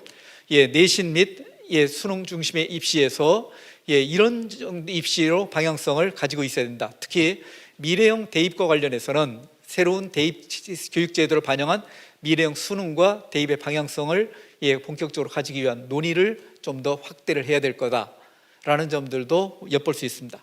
자, 그러면 고교학점제 도입했었을 때 어떤 전형을 확대할 거냐? 현재 대학 총장님들에게 이런 설문지를 해본 적이 있어요. 그래서 대교협 소속된 133개 대학의 총장님들께서 설문지를 부탁을 드렸는데 90개 대학의 총장님들께서 설문한 내용을 보니까 학생부 종합전형으로 뽑겠다라는 비율이 가장 높게 나타나고 있고, 수능으로 선발하겠다는 비율 14%가 되지 않는 이런 전형의 모습을 나타내고 있다. 그러면 학생부 종합전형이 왜 이 공정성과 관련해서 여러 가지 논란들이 있음에도 불구하고 대학에서는 절차적인 공정성과 관련해서는 나름대로 어느 정도까지는 공정성을 확보하기 위한 장치를 충분히 두고 있다라고 얘기를 하고 있고, 나름대로 학생들을 선발해 보니까 잠재력이 있고 발전 가능성이 있는 이런 학생들이 대학에 와서 또 적응을 하고 공부를 하는 데 있어서 훨씬 발전적인 이런 모습을 나타내는 경우가 많이 있더라. 그런 측면에서 대학교 총장님들께서 이런 설문지를 답을 했던 이런 내용들이 있었는데, 이런 이런 점들도 있지만 2024학년도 입시, 특히 중학교 3학년, 2학년들까지 지금 고등학교 학생들 이까지 2024학년도니까는 내년도 대학 입시를 치를 이런 학생들이죠. 지금 고2까지 이런 학생들에게 대입 제도가 일단 개편이 된 이런 내용들을 간단하게 살펴보면, 서울 시내 주요 대학들, 이 대학들은 수능 위주의 전형 선발 인원이 40% 이상을 교육부에서 권고하고 있다고 하지만은 실질적으로는 거의 이 기준을 반드시 따라야 되는 이런 지침으로서 제공을 하고 있다. 여기 이 대학들 보면 우리 학생들이 진학하고 싶어하는 주요 대학들이 다 포함이 돼 있죠. 한계대학 빠져 있습니다. 이화대학이 빠져 있어요. 근데 이화대학도 40% 이상 무조건 맞출 겁니다. 이렇게 이 수능 전형으로 40% 이상을 맞추는 대학들이고, 그 다음에 실제 수능과 관련된 과목이 있어서도 공통과목과 선택과목 체제를 유지하고 있는 수능 출제 시스템도 가지고 있고, 그 다음에 학교 생활기록부가 지극히 단순화되는 이런 특징들을 가지고 있습니다. 뭐 예를 들어서 수상 경력도 없애고, 독서활동 상황도 없애고, 그 다음에 뭐 동아리 활동 같은 경우도 동아리 활동에서 정규 동아리만 남겨두고, 그 다음에 학생들의 자율 동아리, 이런 동아리도 완전히 다 없애고, 이런 특징들이 있는데, 이런 학교 생활 기록부를 지극히 단순화하는 특징들이 있고, 그 다음에 자기소개서, 추천서 완전 폐지를 합니다. 그 다음에 블라인드 면접이 도입이 되는 이런 특징들을 가지고 있다. 이런 제도적인 개편이 나타나는 특징들을 가지고 중학교 2학년까지는 이 제도적인 특징을 가지고 선발을 한다.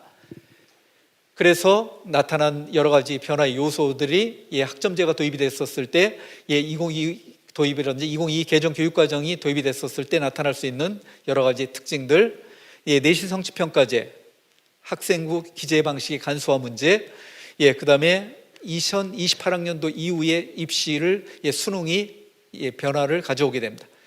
2024년 2월 달에 발표를 한다고 했습니다.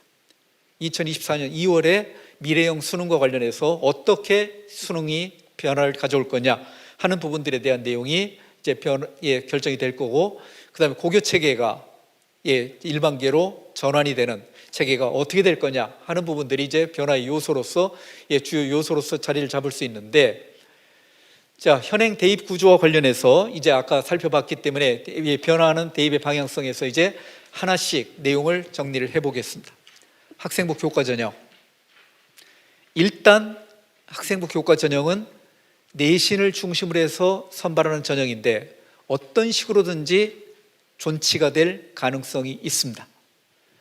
학생부 위주의 전형으로서 존치가 될 가능성이 있는데, 특히 2025년 이후에 아까 말씀드렸다시피 공통과목만 등급이 나오고 나머지 선택과목이 전부 다 성취도가 나오는 이런 평가 시스템을 가지고 있다라는 점들도 말씀을 좀 드렸어요.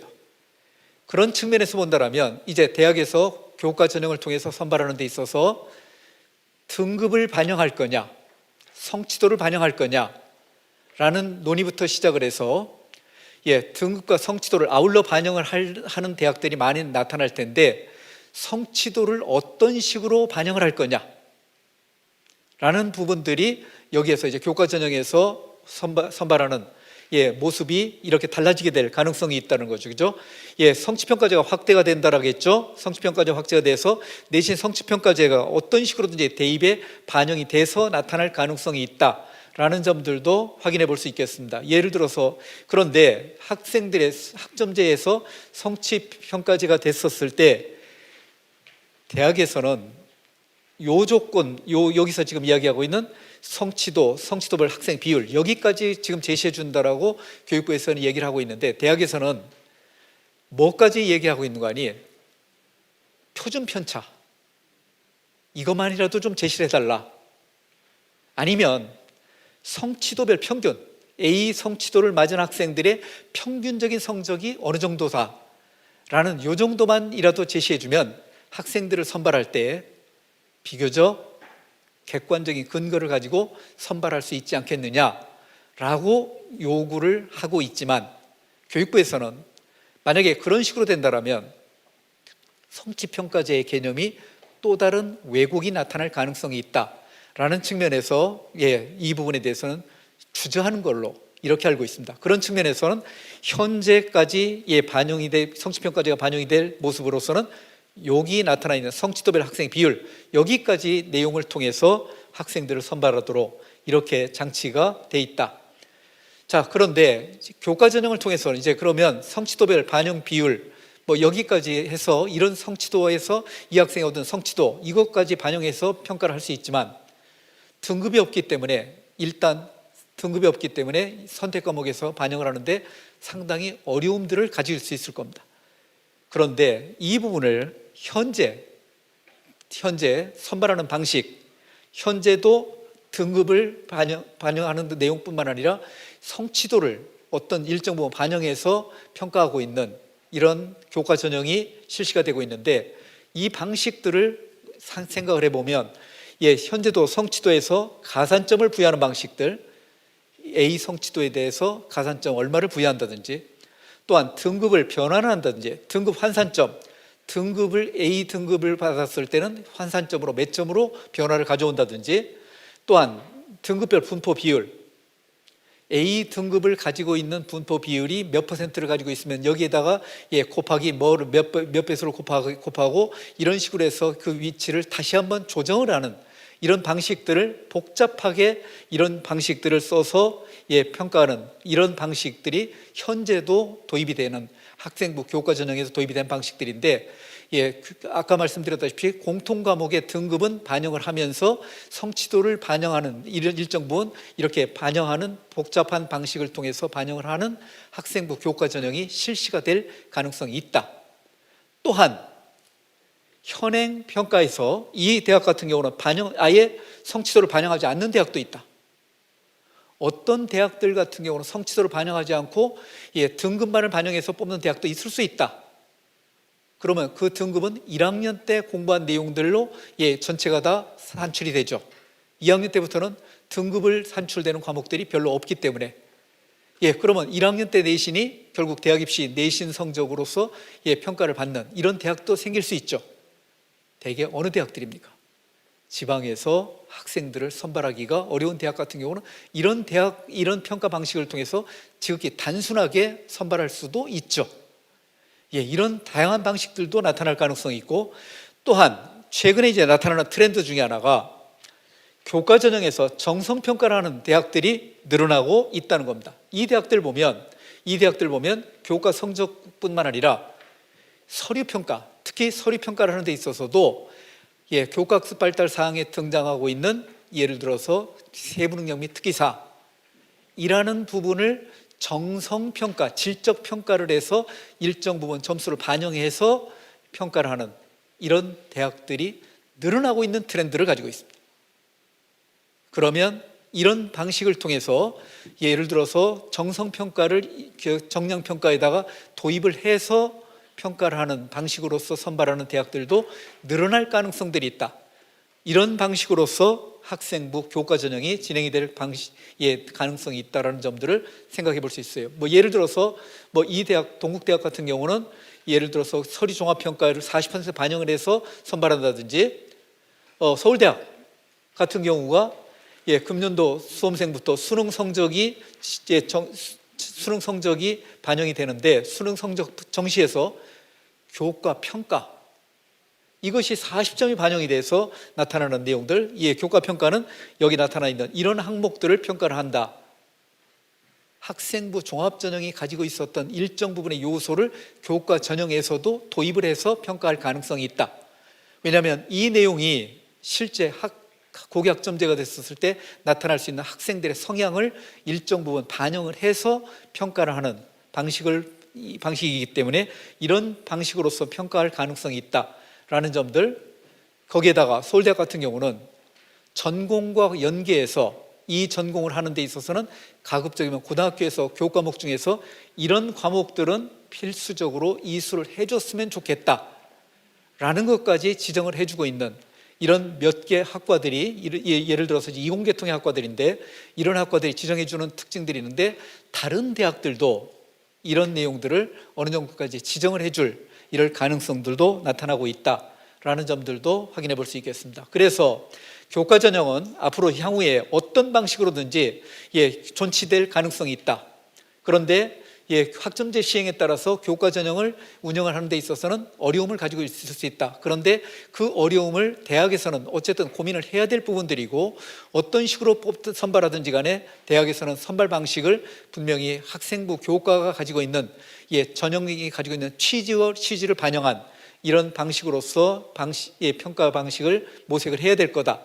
라는 특징들이죠. 그래서 그런 측면에서 이 교과 전형에서는 존치될 가능성은 당연히 있고, 그 다음에 정성평가의 요소를 일정 부분 도입할 가능성들도 있다. 정량평가의 비중이 60%, 50%를 넘길 테지만 일정 부분을 정성평가로 하는 이런 대학들도 늘어날 것이다 라는 점들도 확인해 볼 수 있습니다. 자, 학생부 종합전형 어떠냐? 어떤 전형이냐? 더 이상 말씀드리지 않겠습니다. 정성평가의 모습, 학생부 종합전형에 대해서 우리 학부모님들께서 잘못 이해하고 계시는 부분들 중에 하나가 여전히 내신 성적이 가지고 있는 중요성이 거의 절대적인 비중을 차지하고 있다라고만 말씀하시는 분들이 계시는데 그런 건 아니다. 내신 성적이 차지하는 비중 일정 부분 중요하게 강조가 되고 있다. 왜? 학교 생활의 결과물로서, 학교 생활에 충실한 결과물로서 이런 가치를 충분히 지니고 있기 때문에 내신 성적도 의미가 있지만 내신 성적의 의미를 수치대로 해석을 해서 0.1점 편차에 따라서 학생들을 선발하는 방식이 아니라 이 내신 성적의 수치를 질적으로 해석을 하게 됩니다. 질적으로 해석을 해서 해석한 내용들을 토대로 해서 상대적인 학생들의 위치를 점검을 해서 선발하는 방식이 이 학생부 종합전형이기 때문에 평가 방식에서 정성평가, 그리고 맥락적 평가, 그리고 종합적 평가를 한다는 부분들에 대해서 내용을 어느 정도까지 파악을 하셔야 된다. 그런데 평가의 자료로서 사용하고 있는 자료가 고등학교 때 학교 생활기록부, 이 자료를 100% 활용해서 선발하게 된다. 특히 내년도부터는 자기소개서가 완벽하게 없어지기 때문에 평가 자료로서 가지고 있는 내용이 학교 생활기록부를 기본적으로 토대로 해서 평가를 하는데 특히 생활기록부 항목들이 상당폭으로 축소가 되고 있다.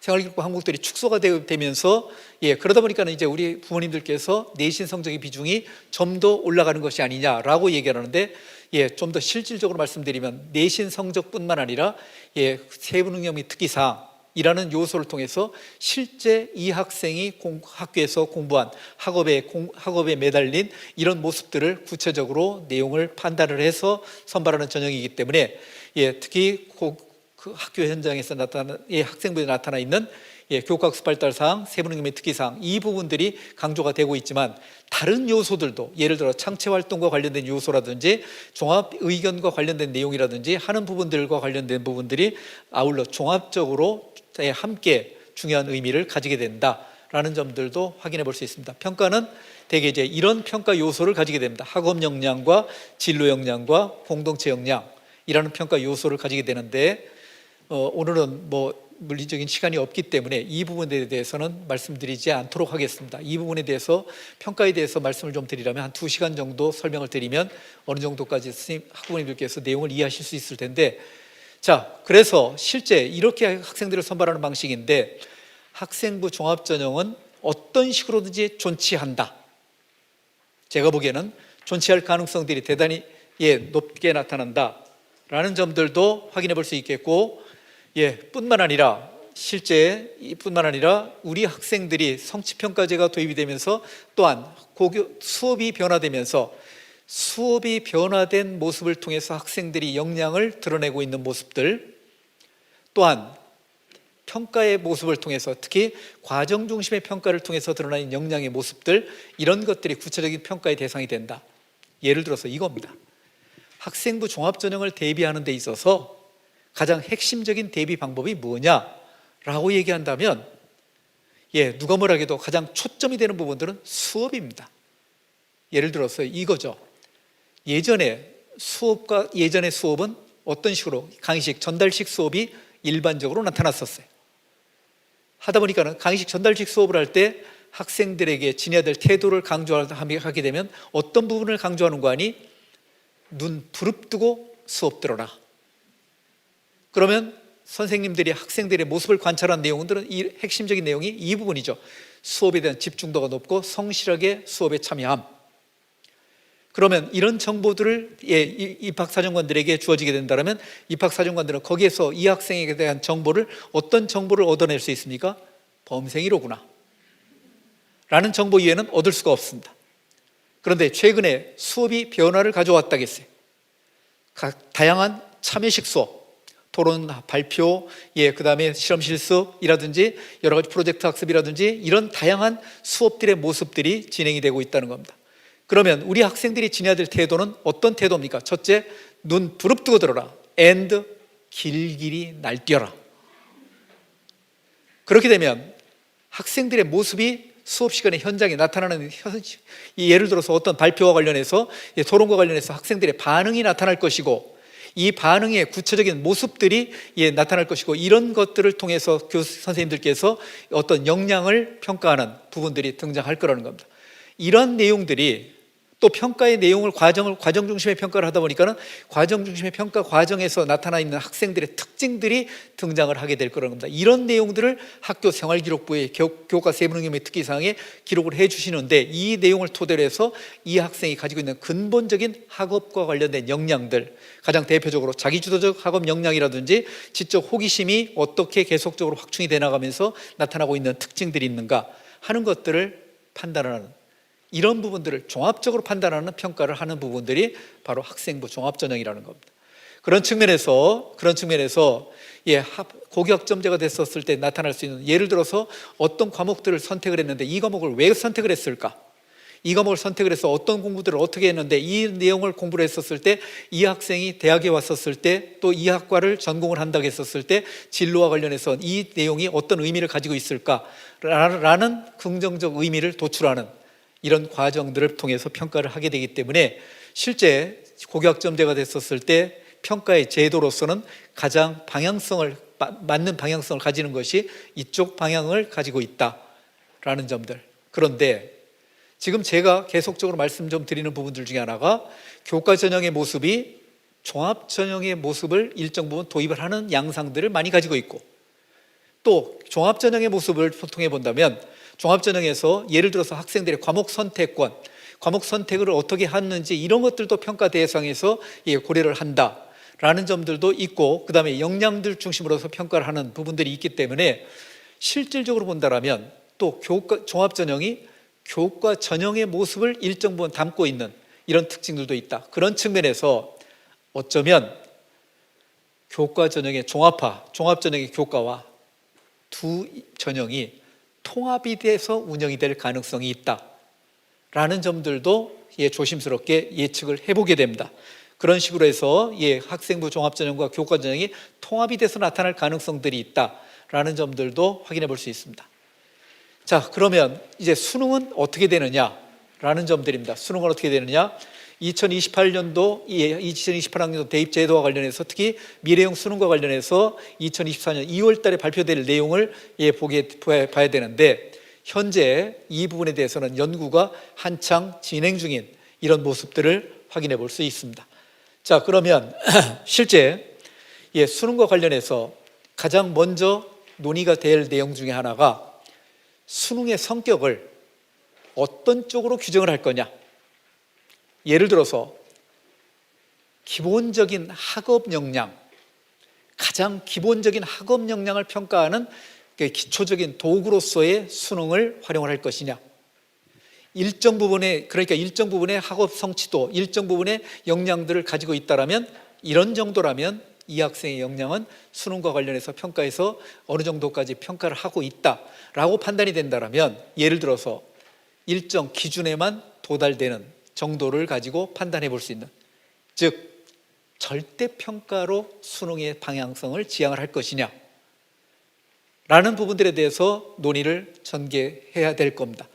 또한 그것이 아니라 수능은 몇 점 점수를 얻느냐에 따라서 상대적인 위치가 달라지게 되는데, 점수 편차에 따라서 학생들의 역량을 직접적으로 구분하는, 점수가 가지고 있는, 상대평가로서 점수가 가지고 있는 가치를 좀 더 높게 평가하는 방식으로서의 상대평가 방식을 강조를 하는 전형의 모습이냐라는 부분들에 대해서 논의를 할 수 있습니다. 그런 측면에서 이제 첫째, 방향성을 가질 수 있는 부분이 전 과목 절대평가를 할 수 있습니다.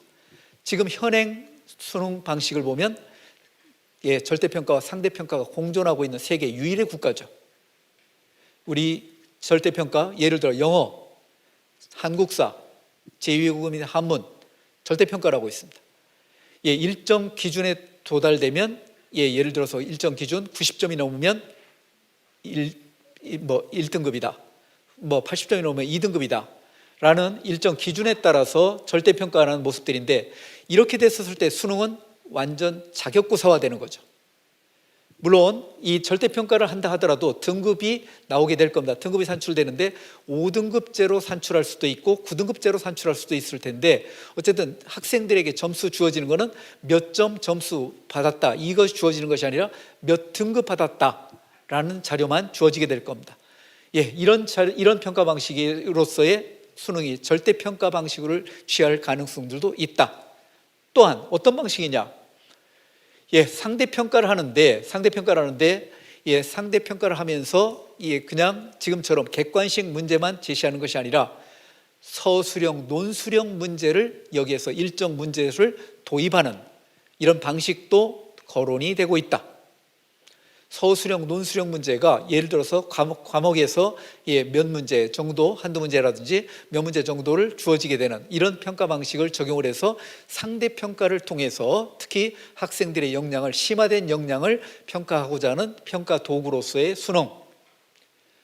세 번째는 수능 1과 2를 합치는, 예를 들어서 1단계를 통해서, 이 수능 1을 통해서 일정 부분의 학업 역량을 점검을 하고, 이 역량을 통해서 예를 들어서 수시 모집에서 최저학력 기준으로 적용을 해서 반영을 하는 방식을 가지고 있고, 정시 모집에서는 수능 2 과목을 통해서 드러나 있는 논서술형 문제까지를 포함해서 수능 2까지를 포함을 해서 나타난 성적을 정시 모집에서 반영한다든지 하는 방식을 통해서 제시할 가능성이 있다. 아무것도 결정된 거 없습니다. 근데 지금 현재 논의가 되는 내용들인데, 이 부분은 전임 서울대 입학관리본부장님이었던 권호연 교수님께서 이렇게 이제 정리하신 내용을 인용을 한 부분입니다. 권호연 교수님은 현재 대입제도 개편과 관련해서 참여를 하고 계시는 분 중에 한 분입니다.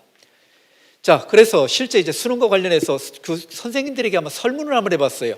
그랬더니 선생님들께서 가장 많은 반응을 하시는 부분들이 전과목 절대평가, 자격고사로 활용하자. 수능 아이들이 문제풀이 찍기, 여기에 너무 매몰되다 보니까 학교 현장에서의 수업이라는 것이, 학교 현장에서의 교육활동이 본질적으로 너무 많은 부분에서 왜곡된 현상들이 나타나더라라는 이런 견해들을 많이 가지셨고, 또는 수능 1은 절대평가, 수능 2는 상대평가로 학생을 변별하자 라고 이렇게 이야기하신 이런 경우도 없지 않은 이런 특징들을 가지고 있고, 그러면 수능 과목들은 어떻게 구성할 거냐? 교과목별로 구성을 하는데, 수능 과목 구성을 하는데 공통 과목과 일반 선택 과목까지만 수능 과목으로 하자. 융합 선택이란 진로 선택은 수능 과목에서 배제를 시키고, 공통 과목과 일반 선택까지를 수능으로 하자. 또 일반 선택으로 하자, 공통 과목으로 하자. 이런 다양한 의견들이 제시가 되고 있습니다. 이것도 이제 어떤 과목들이 수능 과목이 될 거냐에 따라서 우리 부모님들께서 준비를 하는 데 있어서 상당히 민감하게 반응을 보이실 이런 내용들 중에 한 부분이 되죠. 거기에다가 지금 가장 제가 보기엔 심각한 내용 중에 하나가 논서 수령, 문제를 도입했었을 때 나타날 수 있는 특징들, 이게 도입된다고 하면 지금 우리 부모님들 당장 이 문 밖에 나가시면서 어느 곳으로 쫓아가게 됩니까?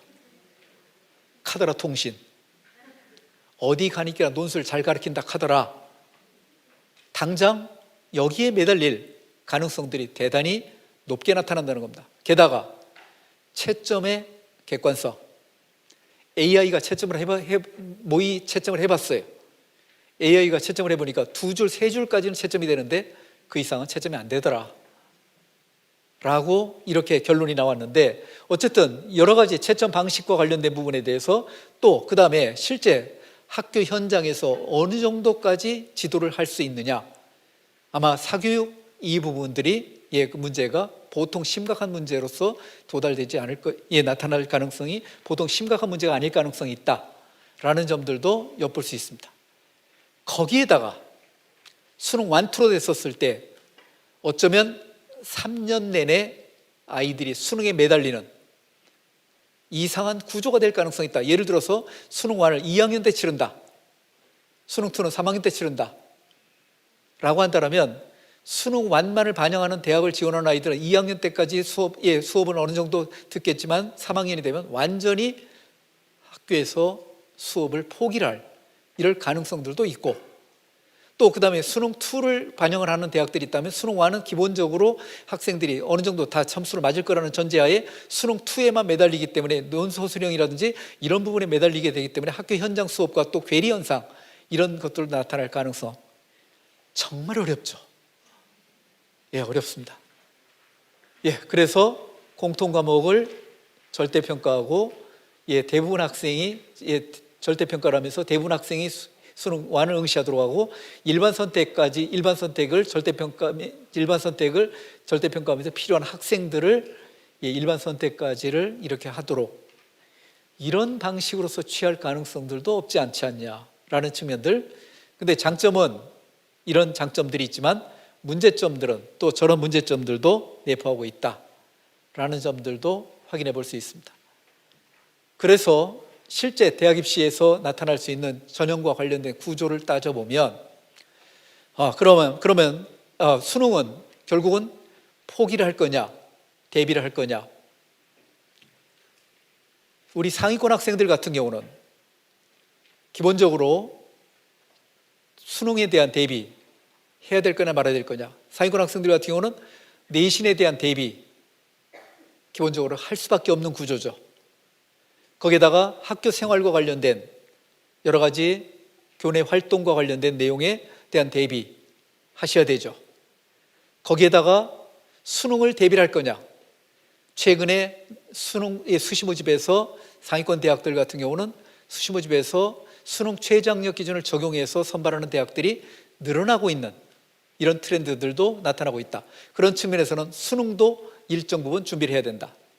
죽음의 트라이앵글이 돼 있는 이 구조는 어쩔 수가 없다라는 특징들입니다. 그러면 죽음의 트라이앵글이다, 과연 이렇게 이해를 할 필요가 있겠느냐. 고교학점제가 됐었을 때 나타날 수 있는 특징들을 염두에 둔다면 이 고교학점제의 기본적인 정신적인 지향점, 이 부분들을 충실하게 이수를 했었을 때, 즉 고교학점제가 됐었을 때 학생들의 과목 선택권, 진로 적성에 따른 과목 선택. 근데 이제 문제는 또 우리 부모님들 당장 이 부분과 관련해서 말씀하시라면 어떤 부분에 대해서 말씀을 하십니까? 진로가 변하는 아이들을 어떻게 하느냐. 진로가 변할 수 있는데 고등학교 아이들 진로에 대해서 얼마만큼 서칭을 하고 있고 얼마만큼 제대로 이해를 하고 있는 아이들이 얼마나 되느냐. 진로에 대해서 고민하는, 또 진로가 바뀌었을 때 전형에서 불이익을 당하는 이런 경우도 있지 않느냐라는 이야기들을 기본적으로 하십니다. 이 부분에 대해서는 대학에서는 평가를 할 때 이 부분에 대해서는 상당히 유연하게 평가를 하고 있습니다.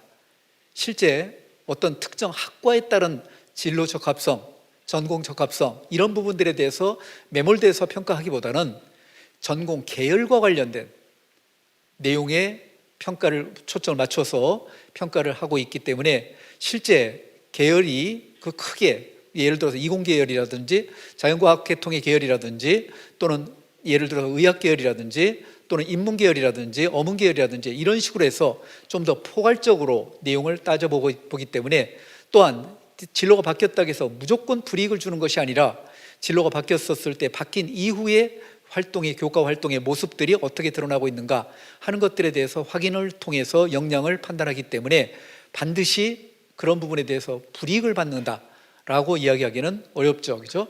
예, 이런 요소들과 관련해서도 예, 반영에 대해서 평가를 할 것이고 어쨌든 이러한 고교학점제가 있었을 때 나타날 수 있는 학생들이 특히 고교학점제 하에서의 성실한 학교 생활의 모습 이 내용을 기본적으로 가지게 된다면 평가에서 결코 불이익을 당하지 않을 가능성이 있다. 그런 측면에서 예, 중학교, 초등학교 시절부터 기본적으로 생활 습관 중에서 가지고 있어야 될 내용 중에 하나는 학교 수업에 성실하게 임하는 자세. 그런데 수업에 성실하게 임하는 자세를 단순하게 내용만을 그냥 눈 부릅뜨고 수업을 들으라가 아니라 실제 길길이 날뛰어라 참여하는 것이 본질이다 라는 점들을 말씀을 좀 드렸는데 이런 내용들을 토대로 해서 기본 바탕에 대해서 준비를 해줘야 된다. 그리고 이제 이런 내용들을 토대로 해서 나름대로 수능에 대한 대비도 기본적으로 해 나가셔야 되는데 수능에 대한 대비는 예, 나름대로 공통과목과 일반 선택 여기에서 이제 수능 과목들이 개괄적으로 예, 형성이 될 가능성들이 있기 때문에 이런 과목들 중심으로 해서 내용들을 선택을 할 때 예, 내용들을 초점을 맞추어서 준비를 해나가는 이런 과정들도 예, 거쳐야 된다. 그런데 시간이 없기 때문에 수능과 관련해서도 문제 말씀을 좀 드려야 되는데 시간이 없기 때문에 간단하게만 말씀 좀 드리면 실제 문제풀이 역량을 기르는 데 있어서도 우리 학생들이 거의 어떤 식으로 이제 공부를 하는 거 아니? 예를 들어서 국어, 수학, 영어 20문제씩 푼다 갑시다. 아이들이 제일 바보같이 공부하는 녀석은 어떤 녀석입니까? 예, 맞았다 굿, 틀렸다 씨, 채점 즉시하면서 이렇게 넘어가는 녀석. 두 번째 바보 같은 녀석은 어떤 녀석들입니까? 틀린 문제가 나오면 즉각적으로 문제 해설 읽어보고 흐뭇하게 넘어가시는 분들. 가장 똑똑하게 제대로 문제풀이 공부를 하고 있는 학생들은 어떤 녀석들입니까? 실제 틀린 문제, 찍어서 맞춘 문제, 실수한 문제가 있는데 이 문제에 대해서 예, 나는 정답이 2번이라고 했는데 왜 정답이 1번인지 정답의 근거를 끝까지 추적하면서 따지고 고민하는 시간을 많이 가지는 녀석들이 근본적으로 문제풀이 역량을 예, 가지고 있는 이런 역량으로서 평가를 하기도 합니다. 예, 이런 내용들을 가지고 공부를 했었을 때 물론 예, 내신을 준비하는 데 있어서도 이런 문제풀이에서 내신을 준비하는 데 있어서도 이런 역량들이 기본적으로 전제가 돼야 되는데 스스로 공부하고 따지고 고민하는 시간들을 많이 가져야 된다 라는 부분들에 대해서 말씀을 좀 드리는데 이 부분들은 실제 대학 입시가 끝나고 나면 예, 대학 입시가 끝나고 나면 학부모님들이 이구동성으로 똑같은 말씀들을 하십니다. 놔둬도 똑같았을 것이다. 결국은 예, 국가 경제 살리기에 앞장만 서온 것이 아닌가. 사교육 현장에 가서 실제 우리 학생들의 모습이 예, 현장에 가서 아침부터 저녁까지 사교육 현장에 쇼핑을 다니면서 나타났었던 결과는 그런 쪽으로 똑같은 결과밖에 나타나지 않는다. 근본적으로 예, 수능 역량도 기르기 위해서는 이러한 스스로 고민하고 따질 수 있는 이런 역량을 갖추기 위한 노력들, 이 부분들이 우리 부모님들께서는 일반적으로 신뢰를 하지 아이들을 믿지 않아요. 또 그 다음에 불안하세요. 불안하기 때문에 카더라 통신이 뜨게 되면 거기에 대해서 바로 그 현장에 쫓아가서 그 문제를 해결하지 않으면 못 빼기는 이런 성급함, 이런 것들 때문에 나타나는 특징들인데 특히 고교학점제가 진행이 됐었을 때 나타날 수 있는 이런 점들이 스스로 고민하고 문제풀이 역량들을 스스로 기르는 이런 모습들까지도 어쨌든 수능에서 반영이 돼서 평가에서 출제를 할 것이다 라는 점들도 엿볼 수 있기 때문에 이런 측면들과 관련해서 방향성을 좀 더 모색을 해볼 필요가 있겠다. 자, 여기서 이제 결국은 이제 제도는 이런 쪽으로 해서 진행이 될 것이다 라는 점들을 엿볼 수 있어요. 학생부 전형, 크게 수능 전형 나뉠 겁니다. 학생부 전형, 학생부 내신 성적 등급만 가지고 뽑는 대학들도 있을 수 있고, 내신 성적에서 뒤에 성취도를 반영하는 대학들도 있을 수 있을 것이고, 다양하게 제시가 되면서 수능 최장력 기준을 부여하는 대학들도 있을 것이고, 아니 수시 전형에서 학생부 유지 전형에서 학생부하고 그 다음에 일정 부분 서류 평가를 통해서 나타난 역량뿐만 아니라 면접을 실시하는 대학들도 있을 것이고, 또한 학생부 위주 전형뿐만 아니라 교과 전형이라는 명칭을 통해서 또 학생부 전형이라는 명칭을 통해서 교과 영역 요거만 반영하는 교과학습 발달 사항에서 드러나 있는 내신 성적 등급과 성취도뿐만 아니라 교과학습 발달 사항에 있는 세부능력 및 특기사항 요 내용을 반영하는 전형도 생길 것이고, 그 다음에 아까 말씀드렸다시피 학생부 종합전형의 형태도 생길 것이고, 그 다음에 수능 전형으로서 교과 성취도를 일정 부분 반영하는, 즉 수능 성적만 가지고 뽑는 대학들도 있을 수 있지만은 교과 성취도, 예를 들어서 아까 말씀드렸다시피 교과 세부능력 및 특기사항 요 부분을 반영하는 대학들도 있을 수 있고, 또 정시에서도 수능과 면접을 또 실시하는 대학도 있을 것이고, 이런 식으로 매우 다양한 트랙들을 열을 가능성이 있다. 그러면 지금 현행 제도와 관련해서 따져본다면 제도가 가지고 있는 특징들이 그렇게 많은 변화를 가져오는 거냐? 본질적으로는 평가 방식들이 이렇게 이제 다르게 범주화를 하겠지만 본질적으로는 그렇게 크게 다른 방식으로서 선발하는 것이 아니다. 그러다 보면 우리 학생들이 이제 지금 초등학교, 중학교 학생들도 대학 입시를 미리 염두에 둔다라면 결국 학교 생활을 토대로 해서 대학 입시를 준비를 할 것인가, 학교 생활을 기본적으로 전제가 돼서 학교 생활에서 성실한 학교 생활뿐만 아니라 거기에서 내신 성적을 잘 관리를 하는 이런 성적 관리를 통해서 이렇게 평가를 받을 이럴 준비를 할 것인가, 아니면 학교 생활과 아울러서 수능과 관련된 준비를 좀 더 방향성을 가지고 준비를 해서 대비를 할 것인가 하는 것들도 나름대로 정리를 좀 하셔야 될 겁니다.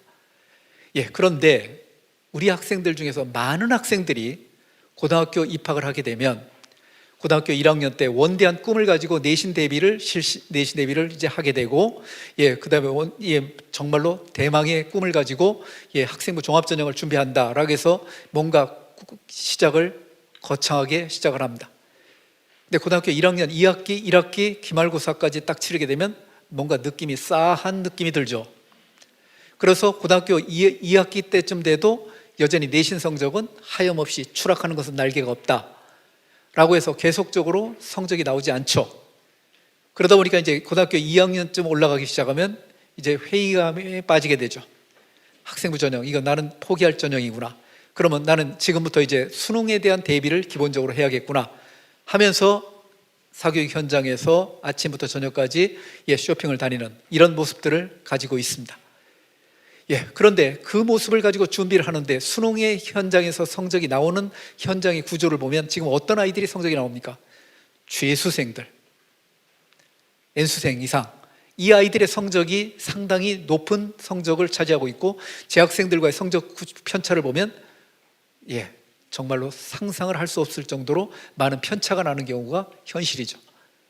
결국은 2학년 때 3학년 때 수능 준비를 했다고 하지만은 어설픈 준비, 핑계만 대는 준비라고 이렇게 준비가 돼서 결국 죄수의 길로, 이렇게 장수생의 길로 접어드는 이런 학생들이 너무 많이 봤습니다. 결국은 가장 중요한 것은 학교 생활은 기본적으로 토대가 돼야 되는 이런 내용들입니다. 어차피 학교에 가서 주무실 거 아니라면 좀 더 학교 현장에 수업의 모습에 좀 더 몰입을 하고 적극적으로 참여를 하게 된다면 이런 것들이 바탕에 자연스럽게 깔리게 되고 이 내용을 토대로 해서 생활기록부가 작성이 되게 되면 실제 이 학생들의 역량을 충분히 살펴서 선발하는 주요 대학들, 선발하는 모습들을 가지고 있기 때문에 이런 것들의 방향성을 잡는 것들이 우리 학부모님들이 마지막까지 최종적으로 대학 입시 결과까지 나오기까지 준비해야 되는 모습들이 아닌가라는 생각들을 해봤습니다. 고교학점제 어렵지 않습니다.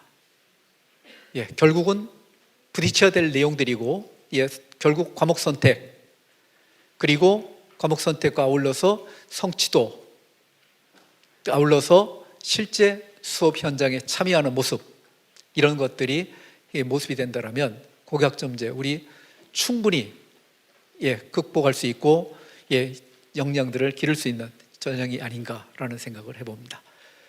자, 여기까지 제가 드릴 말씀은 여기까지 정리를 하고요. 이어서 우리 학부모님들께서 질문이 있으시면 질문과 관련해서 답변을 좀 드리도록 하겠습니다.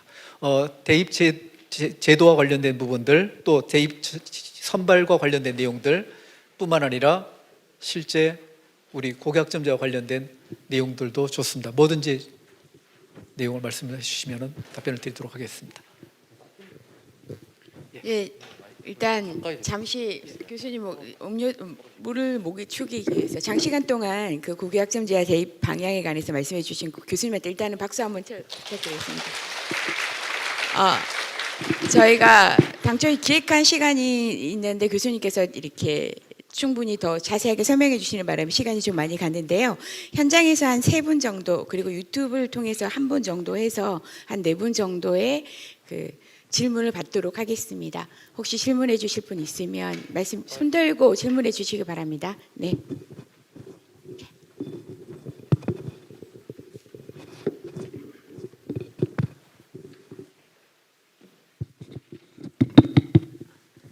네, 저기 지역 편차가 제가 좀 생각을 했는데요. 고교 학점제가 지역 대학이랑 연계가 된다고 하면 결국은 혹시 서울에 있는 대학이 좋으면 서울에 있는 학생들만 좋은 게 아닌가. 절대 그런 것이 아니고요. 네. 지역 대학에 예를 들어서 이제 예를 들어 하남 지역이면 이쪽에서 이제 가까운 대학의 교수님들을 모셔서 그 과목과 관련된 내용을 공부하실 수 있는 이런 기회를 가지시는데, 그러면 근데 가천대학에 하남에는 대학이 없거든요. 그러니까 이제 만약에 가깝게 좀 더 가깝게 따진다면 가천대학에서 교수님들 모셔다가 듣는다. 그러면 서울 시내 주요 대학에서 교수님 모셔서 듣는 학교와 편차가 나지 않겠느냐? 네. 그러면 고등학교 선생님들도 마찬가지 아닙니까? 그 지역에 계신 선생님들이 그 지역에 계신 선생님들과 관련해서 예를 들어 공동교육과정을 운영을 하게 되면 이 지역에 있는 몇 개 학교를 모으시기 때문에 그 지역에 계신 선생님들과 또 예를 들어 서울에 계시는 선생님들과의 또 편차가 난다라고 생각한다면 이 부분도 문제가 되지 않겠습니까? 그게 아니라 결국 중요한 것은 어떤 과목들에 대해서 좀 더 심도 있게 그의 선생님께서 대학교 교수님께서 학생들에게 지도를 해주실 수 있는 이런 역량과 관련된 부분이 초점이 되는 부분이지 어느 대학에서 공부를 했다라는 부분들이 중요한 부분은 아니라고 생각이 됩니다. 그 부분은 전혀 걱정하지 않으셔도 네. 괜찮습니다.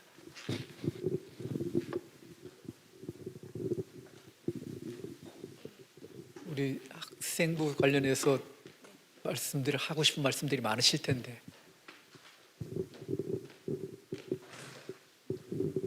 네, 안녕하세요. 예. 지금 아까 말씀해 주신 것 중에서 현재 중학교 2학년, 3학년 같은 경우에는 고교 학점제 운영 대상이면서 대입제도는 현재 변동이 없어서 기형적인 형태로 운영이 될 문제가 있다고 말씀해 주셨는데요. 그러면 지금 현재 중학교 2학년, 3학년 같은 경우에는 어떤 식으로 그 고등학교 생활을 하는 게 좀 합리적일지, 그렇다고 학교 수업을 열심히 참여하는 건 맞는데 고등학교 때 그 전혀 대입과 상관없는 과목에 너무 시간을 많이 뺏긴다거나 혹은 잘못된 선택을 해가지고 나중에 좀 후회하는 일이 없도록 하려면 어떻게 하는 게 좋을지 좀 여쭤보고 싶습니다. 지금 말씀하신 부분들이 실제 이제 전형에서 반영이 될 수 있는 부분들이 학생부 종합전형입니다. 학생부 종합전형에서는 학교 생활 전반에 대해서 확인 점검을 통해서 학생들의 역량을 판단하는 이런 전형의 모습으로서 가지고 있기 때문에 특히 이제 과목 선택과 관련해서도 좀 더 넓은 범주에서 내용을 선택을 하는데, 그래서 이제 우리 부모님께서 지금 걱정하시는 것처럼 제도가 현행 제도를 그대로 유지를 하고 있는데, 그럼 현행 제도가 가지고 있는 특징들을 엿보게 된다면 교과 전형은 내신 등급 중심으로 해서 선발하는 전형이지만 현행 제도도 내신뿐만 아니라 등급뿐만 아니라 성취 평가제의 개념들을 일정 부분 성취도를 반영을 하고 있잖아요.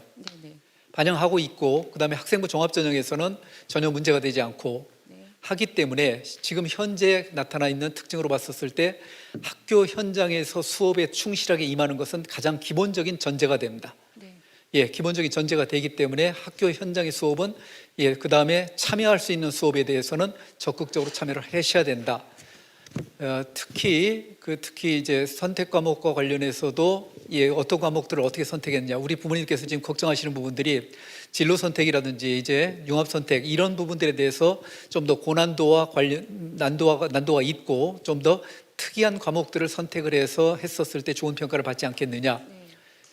오늘 제가 그 자료는 보여드리지 못했는데 실제 대학에서 평가를 할 때는 과목 선택과 관련해서 이 학생들의 진정성이라든지 진로와 관련된 진정성을 평가를 할 때 초점이 되는 부분들은 융합 선택, 그다음에 진로 선택을 얼마나 많이 선택했느냐가 아니라 일반 선택부터 시작해서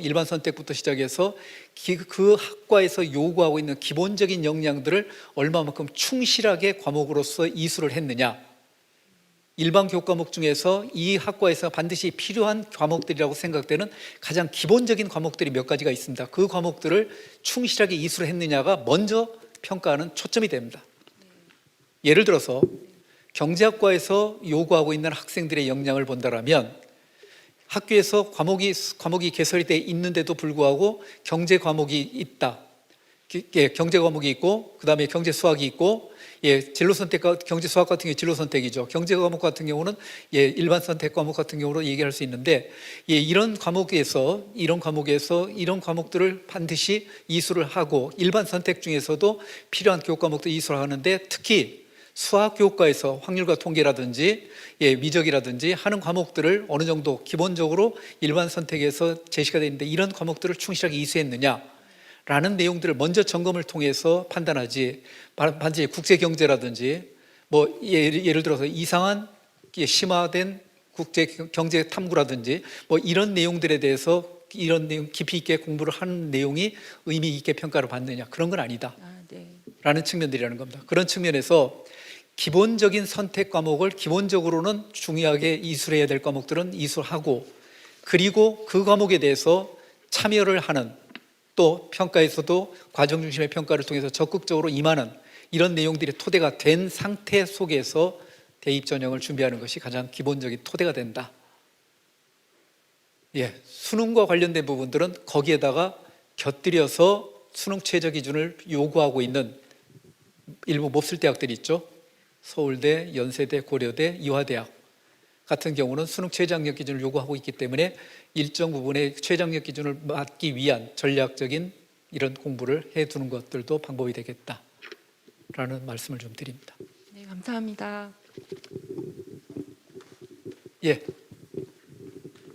여기 학부모님입니다.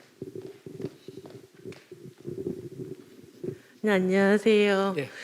제가 이제 저희 아이 경우에는 이제 초등학교 6학년이라서 바로 이제 고교학점제를 위해서 이제 고등학교를 고르는 거, 지원하는 거, 거기부터 솔직히 좀 고민이 되는데, 그러니까 과목을 선택해야 되니까 그 과목이 개설이 많이 되어 있고 다양하게 되어 있고 또 선생님들 역량이 충분한 학교를 고르는 것부터가 좀 고민이 많이 될 것 같고, 그러면서 그 학교에 많이 몰릴 것 같은 생각이 또 드는 거예요.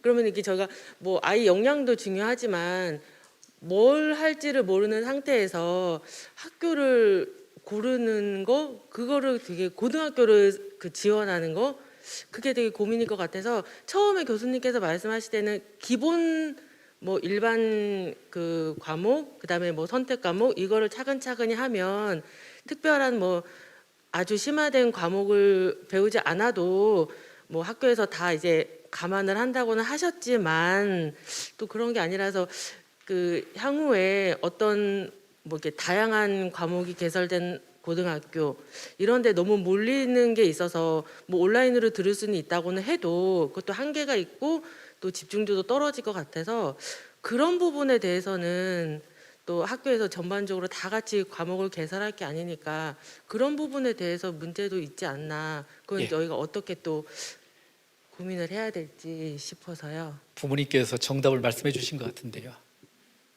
다양하게 프로그램들이 개설이 돼 있고 프로그램을 충실하게 운영하시면서 선생님들이 열정을 가지고 계신 학교, 이 학교를 찾는 것이 기본적이죠. 자, 그런데 이 부분에 대해서는 일단 전제가 되는 것이 특목자사고가 일반계로 전환이 된다. 근데 일정 부분 남아있을 가능성도 지금 현재 정부에서 가지고 있는 교육정책 모르겠습니다. 어제 이제 교육부 장관이 임명하신 그 이조 장관께서 어떻게 이제 말씀하실지 모르겠지만 일정 부분 존치하는 모습도 있을 수 있다.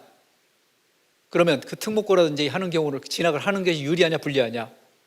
이제 대입에서 유리하냐 불리하냐 이게 이제 가장 기준이 되잖아요. 유리할 수도 있고 불리할 수도 있죠. 내신 받기 어렵죠. 그런데 교육과정이 우수한 교육과정이 편성이 됐을 가능성이 있죠. 근데 뭐가 교육과정의 편성이 우수하다고 판단할 수 있느냐? 그런데 일반계 고등학교 교육활동 정말로 열심히 하는 학교들이 많습니다. 이제 특히 고교학점제 준비하는 과정에서 보면 일반계 고등학교에서 내용을 준비하시는 내용을 보면 진로와 관련해서 학생들에게 여러 가지 학생들에게 합리적으로 진로를 결정하는 데 있어 도움을 주기 위한 여러 가지 프로젝트들이 아주 타당하고 합리적인 근거를 가지고 운영을 하고 있는 학교들도 대단히 많이 봤고요. 또 그다음에 선생님들께서 열정을 가지고 이런 활동들을 하고 계시는 학교들도 있고 뿐만 아니라 학교 교육과정을 재구성을 통해서 실제 학생들의 학업과 관련된 역량들을 근본적으로 길러주기 위한 이런 활동들을 하고 있는 학교들도 많이 봤습니다. 자, 그러면 그 학교들을 어떻게 찾냐? 발품하셔야죠. 부모님께서 발품하셔야 되죠. 특히 거기에다가 또 하나 염두에 둬야 될 게 뭡니까? 학생들의 성향이죠. 얘는 경쟁을 나름대로 이겨낼 수 있는 어떤 측면에서 경쟁을 즐기는 아이냐, 아니면 경쟁하기보다는 좀 더 편하게 나름대로 인성 중심으로서 이런 학교 교육을 실시하고 있는 이런 학교에서 맞는 방향성을 가지고 있는 아이냐, 이런 학교에 가서 내신 성적을 받는 것이 어느 정도까지 좀 더 용이한 구조를 가지고 있는 아이냐 라는 성향을 먼저 분류를 해야 됩니다. 그런 다음에 인근 학교에서 가지고 있는 프로그램들에 대해서 학교에서 교육 프로그램 설명회를 많이 하실 겁니다. 또 우리 오늘 장 박사님께서 말씀해 주실 내용들 책자로서 있는데 저는 그 책자만 봐도 이 학교에서 어떤 교육 활동들을 하고 있고 어떤 교육 활동을 통해서 의미가 있게 이렇게 나름대로 역량들을 기른 모습들을 가지고 있을 것인가 좀 보이더라고요. 아, 이 학교는 정말로 열정적으로 이렇게 교육 활동을 하고 있는 학교구나 라는 점들도 확인해 볼 수 있는데 이런 부분들에 대해서 점검을 해보고 파악을 해보고 찾아가셔서 고민을 해서 말씀들을 나눠보고 이런 부분들에 대해서 좀 발품하신다면 훌륭하게 선택하실 수 있으리라고 기대합니다.